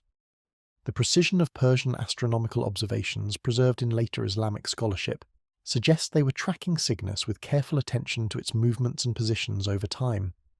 This wasn't casual stargazing, it was systematic astronomical observation with theological significance. The question that keeps nagging at researchers willing to think outside conventional boundaries is, why Cygnus specifically? It's not the brightest constellation. It's not the easiest to observe from all latitudes. It doesn't mark obvious seasonal transitions like zodiacal constellations. Yet across continents and supposedly across millennia, independent cultures decide this particular constellation deserves special attention, precise alignment, and permanent architectural commemoration. The standard explanation, different cultures independently found Cygnus visually interesting, doesn't account for the precision and consistency of the focus. Here's a thought experiment that makes mainstream archaeology uncomfortable. What if the ancient alignments to Cygnus were intentionally directing future civilizations to look at that specific region of space? What if the builders knew there was something significant there and wanted to ensure we'd eventually point our telescopes in that direction? The discovery of anomalous behavior in a Cygnus star thousands of years after these alignments were created could be exactly what those ancient star maps were designed to achieve, drawing our attention to cosmic phenomena we couldn't observe until we developed sufficient technology. The concept of preserving information across civilizational collapse isn't as far-fetched as it sounds. If an advanced civilization faced imminent catastrophe, how would they preserve critical knowledge for survivors or successor civilizations? Written records decay, digital storage fails, oral traditions become corrupted, but massive stone monuments aligned to celestial coordinates, those survive. They're discoverable even by primitive societies. They encode information in universal language, mathematics and astronomy, and they remain verifiable across any length of time. You could destroy every book, eliminate every expert, collapse entire civilizations, and the star alignments would still work when someone eventually rediscovered them. The Cygnus alignments might be exactly this kind of knowledge preservation system. Look here, the monuments say, pointing towards specific coordinates in the constellation. This is important. When you develop the technology to observe this region closely, you'll understand why we made sure you'd know where to look. And now, thousands of years later, we point our most advanced telescopes at Cygnus and find anomalies that don't fit our understanding of natural stellar behavior. Maybe that's the message finally being received. The coordinates to a home star system theory is speculative, but it's not entirely baseless. If the anomalous dimming around the Cygnus star is artificial, it implies intelligence capable of stellar-scale engineering. If ancient civilizations consistently directed attention toward that specific region of space, it suggests knowledge of something significant there. Connect those dots and you get a pattern that's either meaningful or the most elaborate coincidence in history. Given everything else we've discovered, the impossible precision of ancient construction, the advanced astronomical knowledge encoded in monuments, the global distribution of similar alignments, maybe it's time to seriously consider that the ancient builders were leaving us a roadmap to something they knew we'd eventually be capable of finding. The modern astronomical discoveries in Cygnus don't prove ancient cultures had extraterrestrial contact or inherited knowledge from a lost advanced civilization. But they do demonstrate that ancient astronomical alignments weren't random or purely symbolic. They were pointing towards specific regions of space with precision that suggest intentional targeting. Whether that targeting was based on observed phenomena we've forgotten, inherited knowledge from an earlier source, or something else entirely remains an open question. What's not questionable is that civilizations across the ancient world encoded detailed astronomical information in their most permanent monuments, and that information is still revealing patterns we're only beginning to understand thousands of years later. The Cygnus connection represents a larger pattern in ancient archaeology, evidence of sophisticated knowledge that shouldn't exist in the official timeline, preserved in forms that transcend cultural boundaries and survive across vast periods of time. Whether that knowledge came from independent development, shared ancient sources, or something more exotic is less important than acknowledging it exists. The monuments are there, the alignments are measurable, and the precision is undeniable. Ancient civilizations were telling us something important. Maybe it's finally time we started listening instead of explaining away everything that doesn't fit our comfortable narratives about primitive ancestors stumbling towards civilization one lucky accident at a time. So we've established that the Egyptian pyramids demonstrate impossible precision, encode astronomical knowledge, and align with specific constellations. Now here's where things get genuinely unsettling. They're not unique. Pyramids pop up all over the planet: Peru, Mexico, China, Bosnia, even underwater off Japan, and they share construction techniques, mathematical ratios, and astronomical alignments that shouldn't be possible if these cultures developed in complete isolation. Either we're looking at the most spectacular case of parallel evolution in human history, or there was a global civilization with advanced knowledge that built these structures according to a shared blueprint before vanishing from history. Given everything else we've discovered, which explanation requires more faith? Let's start in Peru because the similarities to Egyptian construction are frankly ridiculous. The Sacsayhuaman fortress near Cusco features massive stone blocks, some weighing over 200 tons, fitted together with precision that rivals anything in Egypt. These aren't roughly stacked rocks. They're complex polygonal stones cut to fit together like three-dimensional jigsaw puzzles. The joints between blocks are so tight you can't insert a knife blade, let alone a piece of paper. Sound familiar? That's exactly the same precision we see in Egyptian megalithic construction. The official explanation is that the Inca built Sacsayhuaman in the 15th century using bronze tools and human labour. Except bronze is softer than the andesite stone used in construction, and the precision exceeds what should be possible with the technology we attribute to the Inca. It's the Egyptian precision problem all over again, just 6,000 miles away and supposedly 4,000 years later. The construction technique shows even more parallels. At Ollantaytambo, another Peruvian site, we find massive pink granite blocks transported from quarries located across the valley and up a mountain. The logistics are bonkers, moving 50-ton stones across rivers, up steep inclines, then positioning them with millimetre accuracy in walls that still stand today.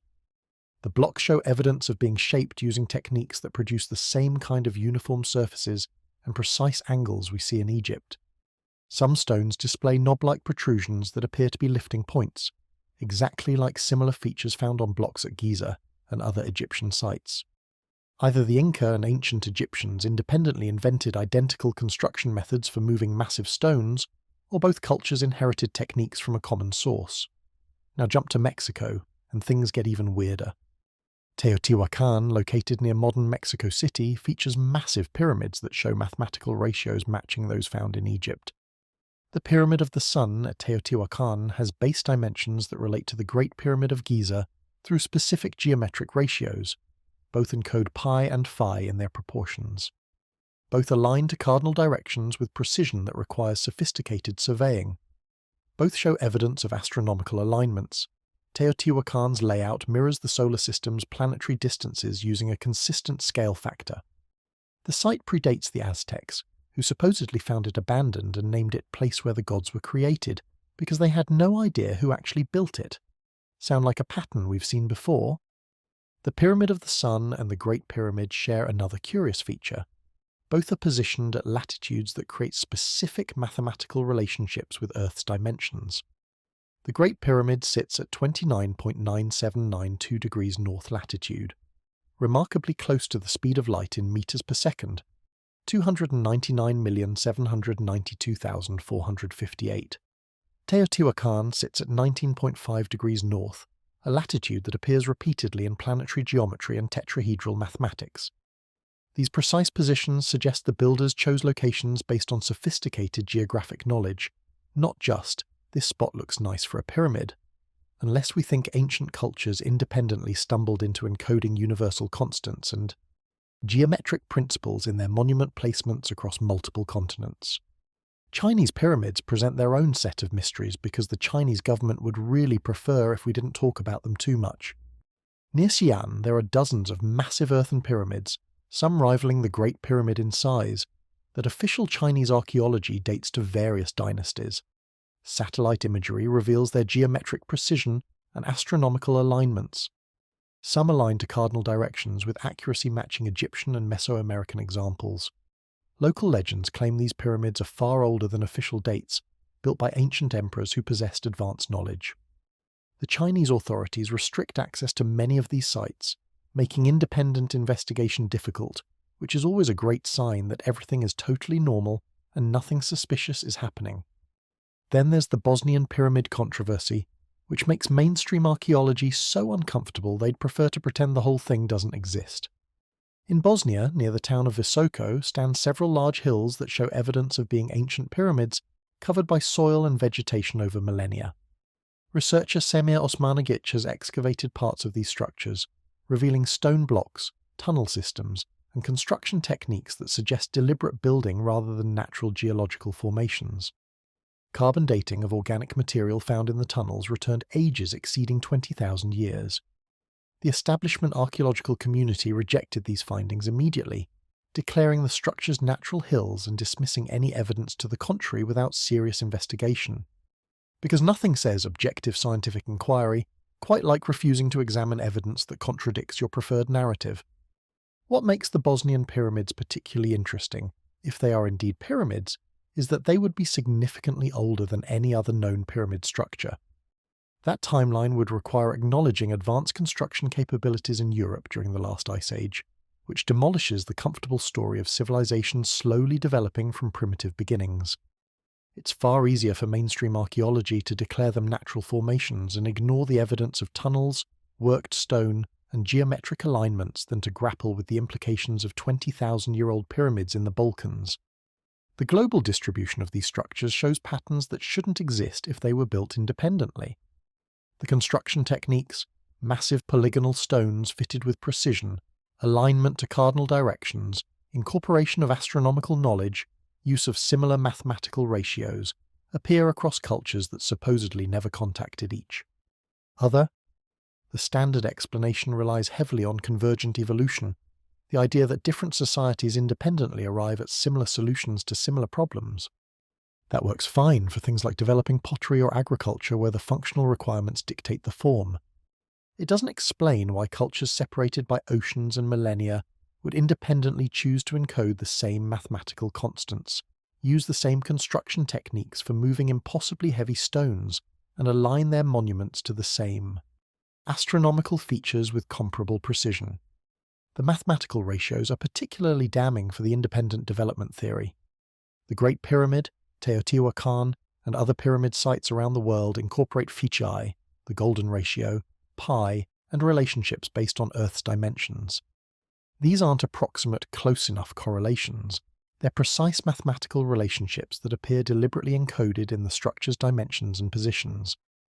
The probability of multiple cultures independently stumbling into the same sophisticated geometric and astronomical knowledge, then independently deciding to preserve it in massive stone monuments, using identical construction techniques, approaches 0. Either there was cultural contact we haven't discovered, or these monuments represent remnants of a global civilization that predates the accepted timeline of human development. The underwater pyramid discoveries add another dimension to this mystery. Off the coast of Japan, near Yonaguni, sits a massive stepped structure that looks suspiciously like a pyramid. Marine geologists debate whether it's natural or artificial.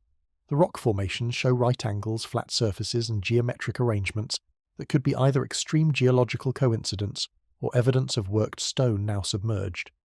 If it's artificial, it would have been built when sea levels were lower, during the last ice age, which pushes the timeline back 10,000 years or more. Similar underwater structures have been reported off the coasts of Cuba, India, and other locations.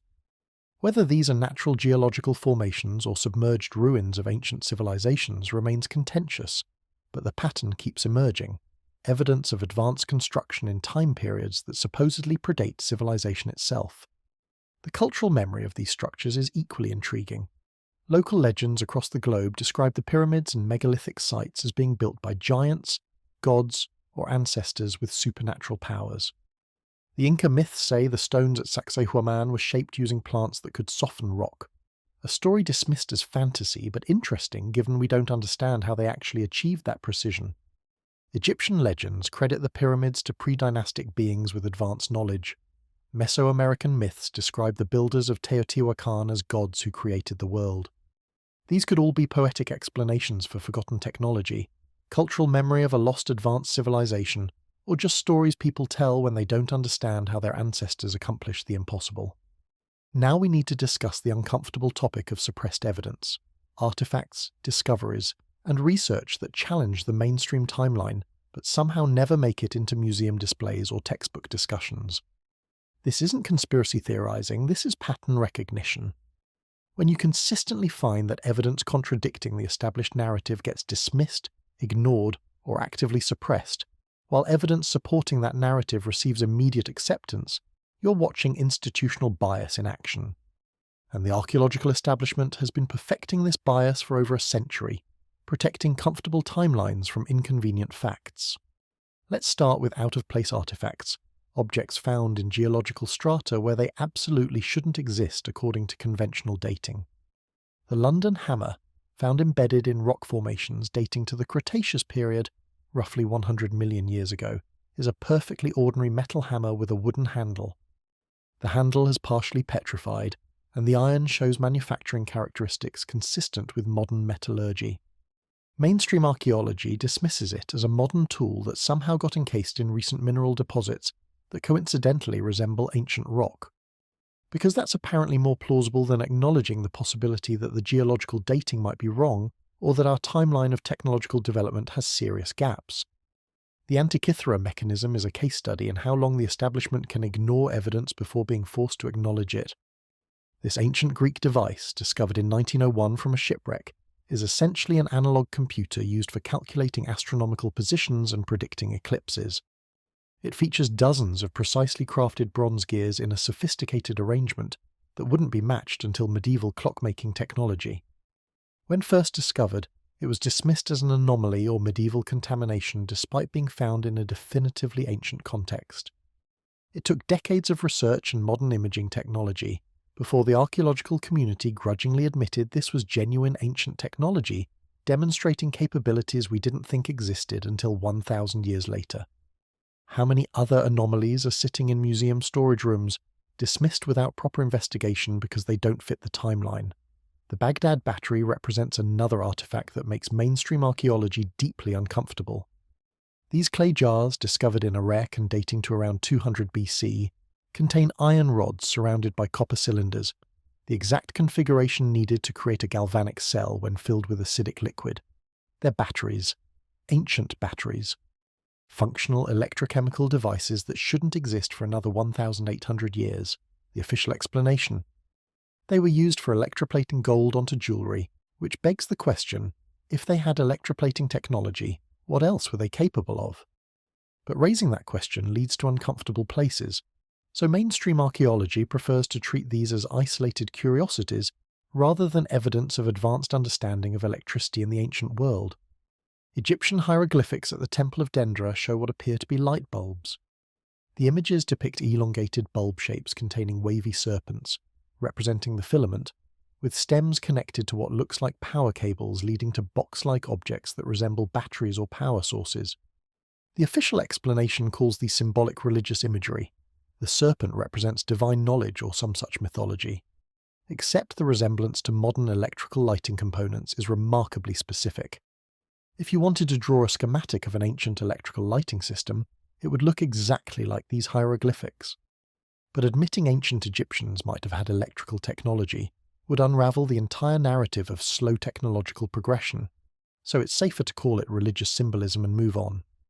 The Koso artifact is a spark plug found encased in a 500,000-year-old geode. Now, mainstream science insists this is impossible. Spark plugs are modern technology, and humans didn't exist 500,000 years ago, let alone possess the metallurgy and manufacturing to create precision electrical components. So the artifact has been dismissed as either a hoax or a case of mistaken dating. The problem?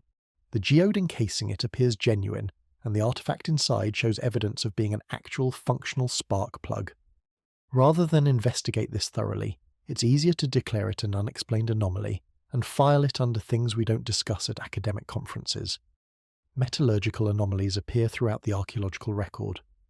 The Iron Pillar of Delhi, dating to around 400 AD, is a 23-foot column of nearly pure iron that shows no signs of rust despite centuries of exposure to monsoon weather. Modern metallurgy can't easily explain how ancient Indian smiths created such corrosion-resistant iron without understanding the electrochemical processes involved in rust prevention. The pillar suggests advanced metallurgical knowledge that supposedly doesn't exist in 5th century India. Similar examples of advanced metalworking appear worldwide. Bronze alloys with unusual compositions, steel created using techniques we can't replicate, and precision casting that rivals modern industrial processes. The pattern of dismissal is instructive. When artifacts are discovered that fit the established timeline, they're immediately accepted, catalogued, and displayed. When artifacts appear that don't fit, too advanced for their supposed age, found in impossible geological contexts, demonstrating capabilities that shouldn't exist yet, they're subjected to extraordinary skepticism, declared hoaxes without proper investigation, or quietly filed away in storage where they won't contaminate the comfortable narrative. This isn't how objective science operates. This is how institutional gatekeeping preserves orthodoxy against challenging evidence. Researchers who pursue forbidden archaeology face systematic ridicule and career destruction. Publish findings that support the mainstream timeline and you're a respected scholar. Publish findings that challenge it and suddenly you're a fringe researcher whose work doesn't merit serious consideration. The mechanism is subtle but effective. Grant money flows to conventional research. Unconventional findings don't get published in prestigious journals. Academic positions go to scholars who stay within acceptable boundaries. You don't need a vast conspiracy to suppress dissenting research. You just need institutional structures that reward conformity and punish deviation from orthodox narratives. The Smithsonian Institution has a particular history of controversial artifact handling. Reports from the late 19th and early 20th centuries describe discoveries of giant human skeletons, 7 to 12 feet tall, found in burial mounds across North America. These were documented in local newspapers, examined by scientists and sent to the Smithsonian for further study. Then they vanished. The Smithsonian's official position is that no such skeletons exist in their collections, and the historical reports were either hoaxes or misidentifications of normal-sized remains. This would be more convincing if there weren't dozens of documented cases from reputable sources describing these discoveries before they disappeared into Smithsonian storage. Whether the giant skeletons were real or not, the pattern of evidence disappearing into the Smithsonian's vast collections without public examination is concerning. Academic institutions have powerful incentives to maintain established timelines. Entire careers are built on specific interpretations of history. Textbooks are written, museum displays are designed, and research programs are funded based on the conventional narrative. Admitting fundamental errors in that timeline would invalidate decades of scholarship, require rewriting educational materials, and force uncomfortable questions about how much else might be wrong. It's far easier to dismiss challenging evidence, ridicule researchers who pursue it, and protect the status quo than to embrace the intellectual honesty required to say, we were wrong about some fundamental assumptions. The peer review process, theoretically designed to maintain scientific rigor, becomes a tool for enforcing orthodoxy when reviewers automatically reject papers challenging established narratives. If your research suggests civilizations were more advanced than accepted timelines allow, or that advanced technology existed earlier than supposed, your paper won't pass peer review regardless of the evidence quality. The system is designed to be conservative, which serves science well when filtering out genuine crackpot theories. But it also filters out legitimate challenges to incorrect orthodoxy, creating intellectual stagnation where established theories become unfalsifiable, not through evidence but through institutional inertia. The evidence of suppressed discoveries, ignored artifacts and systematically dismissed research paints a picture of an archaeological establishment more concerned with protecting comfortable narratives than pursuing truth wherever it leads. The pattern is too consistent to be accidental. Anything that challenges the timeline of slow human progress from primitive beginnings to modern civilization gets filtered out, while anything supporting that narrative gets embraced. We're not talking about rejecting obvious hoaxes and pseudoscience. We're talking about legitimate anomalies, well-documented discoveries, and physical evidence that deserves serious investigation, but instead receives dismissal or ridicule. What's at stake here isn't just academic accuracy, it's our understanding of human history and capabilities. If advanced civilizations existed and vanished in prehistory, that changes everything. If ancient cultures possess technologies we don't understand, that rewrites the story of human development. If there's a pattern of sophisticated knowledge appearing too early in the archaeological record, that suggests our entire framework for understanding the past might be fundamentally flawed. The suppressed evidence isn't random noise, it's a signal being deliberately ignored because acknowledging it would require admitting we don't have all the answers we confidently teach as established fact. The forbidden archaeology isn't a collection of wild theories and misinterpreted rocks. It's a body of evidence, artifactual, architectural and documentary, that consistently challenges orthodox timelines and suggests human history is far more complex than the simplified narrative allows. The response from mainstream archaeology hasn't been serious investigation and honest evaluation.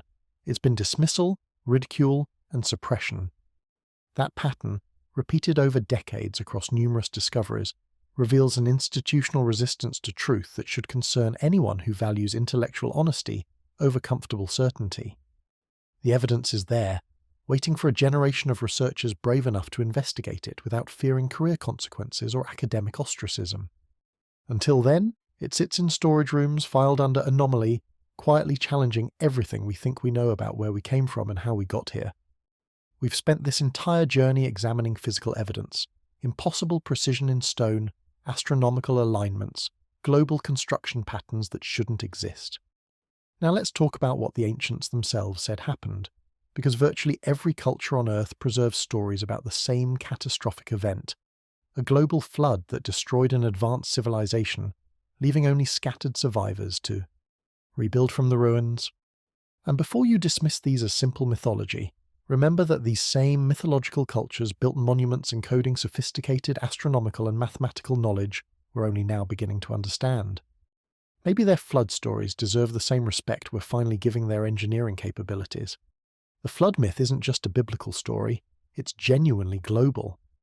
The Epic of Gilgamesh from Mesopotamia describes a great deluge that wiped out humanity, except for one man who built a boat and saved his family and animals. Sound familiar? Hindu texts describe Manu surviving a world-destroying flood with help from a fish deity. Chinese legends tell of Gun-Yu taming the Great Flood. Greek mythology has Deucalion surviving a flood sent by Zeus. Native American tribes across North America preserve detailed flood stories. Polynesian cultures scattered across the Pacific tell remarkably similar tales of waters covering the Earth. These aren't vague, there was once a big rain stories. They're detailed accounts describing similar events, sudden catastrophic flooding, advanced civilizations destroyed, knowledge preserved by survivors who became the ancestors of current humanity. The conventional explanation treats these as independent cultural responses to local flooding events, amplified through oral tradition into worldwide catastrophes. That works fine if you ignore the specific details that keep repeating across cultures that supposedly never contacted each other. The survivors are often described as having advanced knowledge. They're teachers, wisdom bringers, culture heroes who instruct primitive post-flood humans in agriculture, astronomy, mathematics, and construction. These aren't just flood survivors. They're described as representatives of the civilization that existed before the waters came.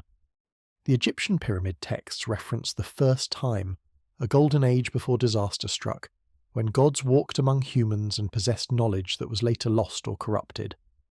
Let's talk about Younger Dryas, because this is where mythology intersects with geological evidence in ways that make the "it's just stories" explanation uncomfortable. Around 12,800 years ago, Earth experienced a sudden dramatic temperature drop.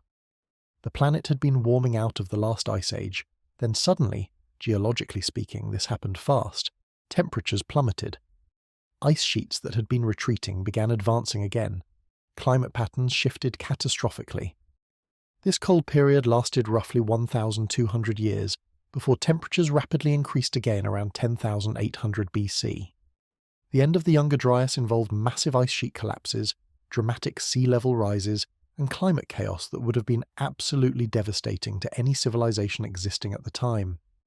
The 10,800 BC date keeps appearing in our investigation, doesn't it?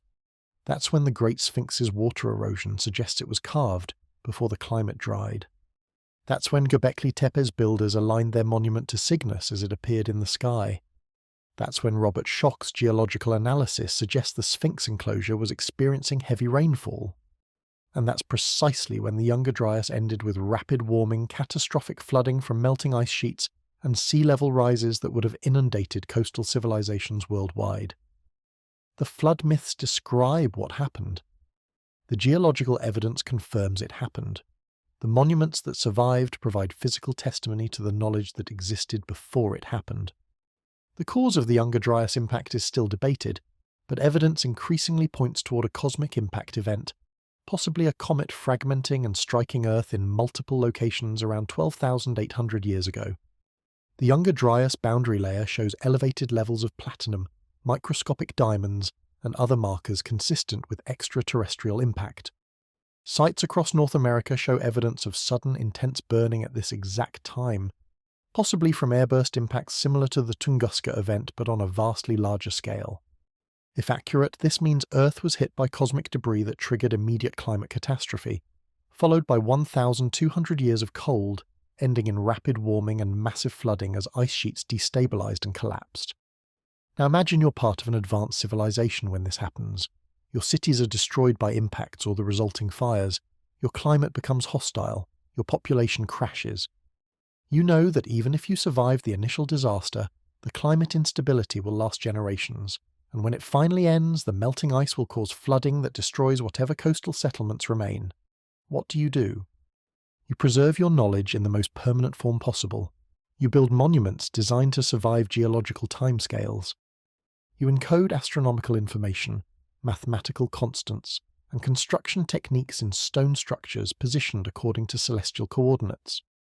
You create time capsules that future civilizations, whether your own descendants or entirely new cultures, will eventually discover and decode.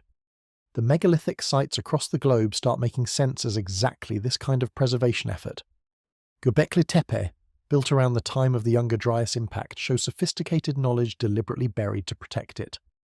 The Sphinx, carved when the climate was wet, weathered through the catastrophe and stood as a marker for later Egyptians who renovated it without fully understanding its original purpose.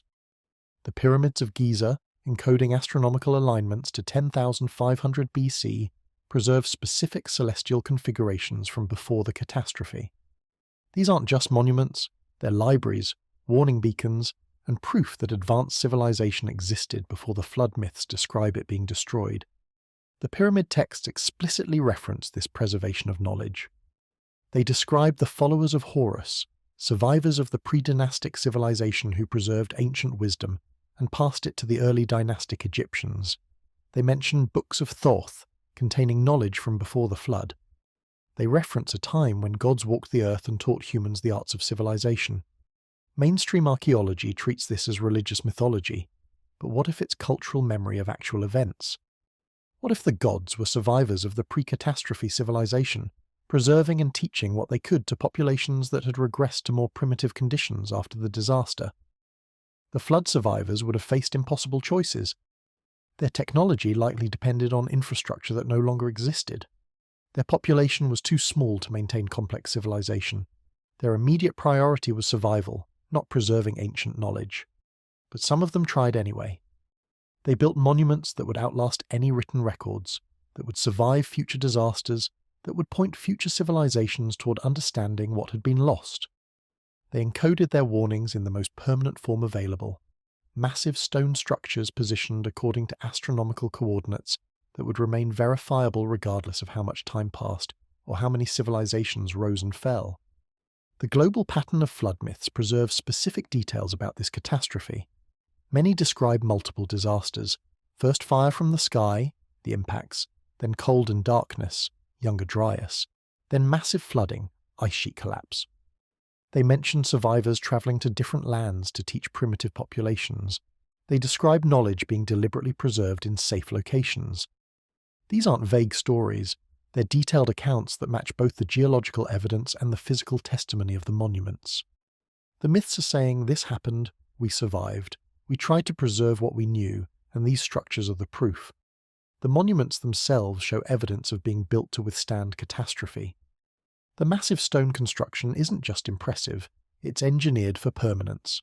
The astronomical alignments ensure future cultures can verify the knowledge encoded regardless of how much else is lost. The mathematical ratios preserve universal constants that remain true across any time period. The global distribution creates redundancy. If one site is destroyed or forgotten, others preserve the same information. This is exactly what you'd do if you were trying to warn future civilizations about what happened and ensure critical knowledge survived whatever else might occur.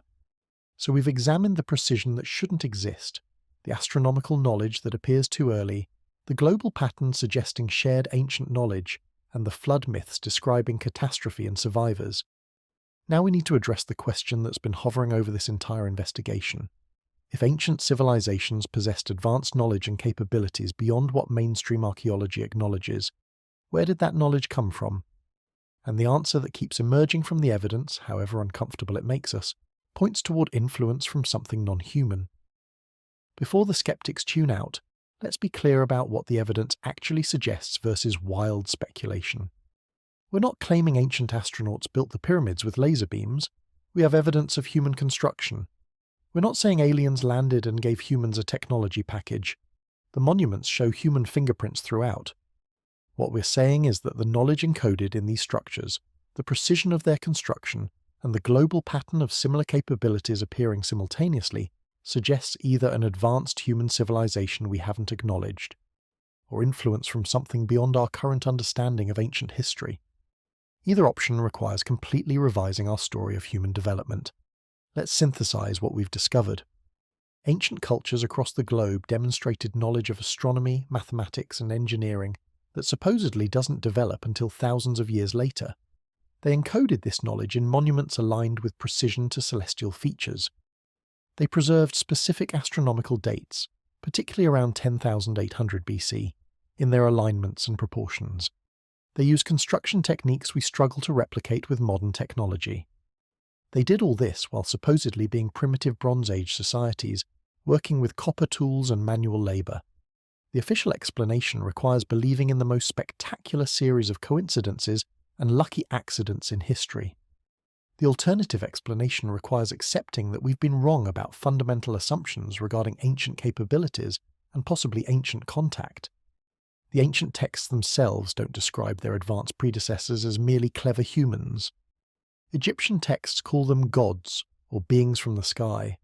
Sumerian tablets describe the Anunnaki, advanced beings who came from the stars and taught humanity. Mayan codices reference serpents from the sky who brought knowledge. Hindu texts describe Vimanas, flying vehicles of the gods. Across cultures, the terminology is remarkably consistent. Advanced beings who came from elsewhere, possessed superior knowledge, and interacted with early humans. Mainstream archaeology dismisses this as mythology and religious symbolism. But what if it's cultural memory expressed in the language available to ancient peoples, trying to describe encounters with technology they couldn't fully understand? The astronomical alignments take on new significance in this context. Why would ancient cultures consistently encode information pointing towards specific constellations, Orion, Cygnus, unless those locations had significance beyond mere stargazing? We've discovered that Cygnus contains an anomalous star showing irregular dimming that could potentially indicate artificial structures. We've found that Orion's belt correlates precisely with pyramid positions on the ground. These aren't random celestial features. They're specific coordinates being preserved across thousands of years in the most permanent medium available. If you wanted to leave a message about where you came from, you'd point toward your origin and encode it in structures that would survive geological timescales. That's exactly what we see. The precision engineering becomes less mysterious if we consider the possibility of advanced instruction or inherited knowledge. The ancient Egyptians didn't need to independently develop sophisticated astronomy. They could have inherited it from predecessors or received it from external sources. The global pattern of similar construction techniques and mathematical knowledge makes more sense if there was a common source sharing information across different cultures. This doesn't diminish ancient human accomplishment, it just acknowledges that humans might have had help or access to knowledge from advanced sources we haven't recognized. The catastrophe scenario adds urgency to this preservation effort. If advanced beings, whether previous human civilization or non-human visitors, knew catastrophe was coming, they'd have powerful motivation to preserve knowledge for whoever survived. The monuments function as libraries resistant to disaster, encoding information in universal language that any sufficiently advanced future culture could decode. The astronomical alignments serve as verification. Future civilizations could check the math and confirm the builders knew what they were doing. The global distribution ensures redundancy against localized destruction. This is sophisticated information preservation designed to survive civilization collapse. What does it mean for us if this interpretation is correct? It means human history is far more complex than the simple progression from primitive to modern we've been taught. It means we might be inheritors of knowledge from sources we don't fully understand. It means the gods of ancient texts might represent actual encounters with advanced intelligence, whether human predecessors or something else entirely. It means the monuments aren't just impressive constructions, they're messages from the past telling us we're not the first advanced civilization on this planet, and possibly not alone in being visited or influenced by intelligence from beyond Earth. The resistance to these conclusions from mainstream archaeology becomes understandable when you consider what's at stake.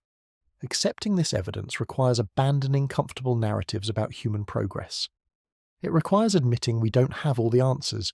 It requires considering possibilities that sound like science fiction, but are supported by physical evidence we can measure and verify. The alternative, maintaining the current narrative by ignoring or dismissing evidence, is intellectually dishonest but psychologically easier. Change is hard, especially when it involves rewriting fundamental assumptions about human origins and development. Where does this leave us? Standing at a crossroads between comfortable ignorance and uncomfortable truth. The evidence is there, in the precision of ancient stonework, in the astronomical alignments, in the global patterns, in the flood myths, in the artifacts that don't fit the timeline. We can continue dismissing it, explaining it away with increasingly implausible conventional explanations, protecting academic orthodoxy from challenging questions. Or we can embrace the intellectual honesty to say, we don't know, but the evidence suggests something profound about our past that we've been missing. The questions we should be asking aren't, could this be true, but what happens next if it is? True? If advanced knowledge was preserved in these monuments, have we decoded it yet, or are we still missing crucial information? If the astronomical alignments point towards significant locations, what happens when we develop technology capable of investigating those coordinates? If we're inheritors of a catastrophe that destroyed previous advanced civilization, what can we learn from that to avoid repeating their fate?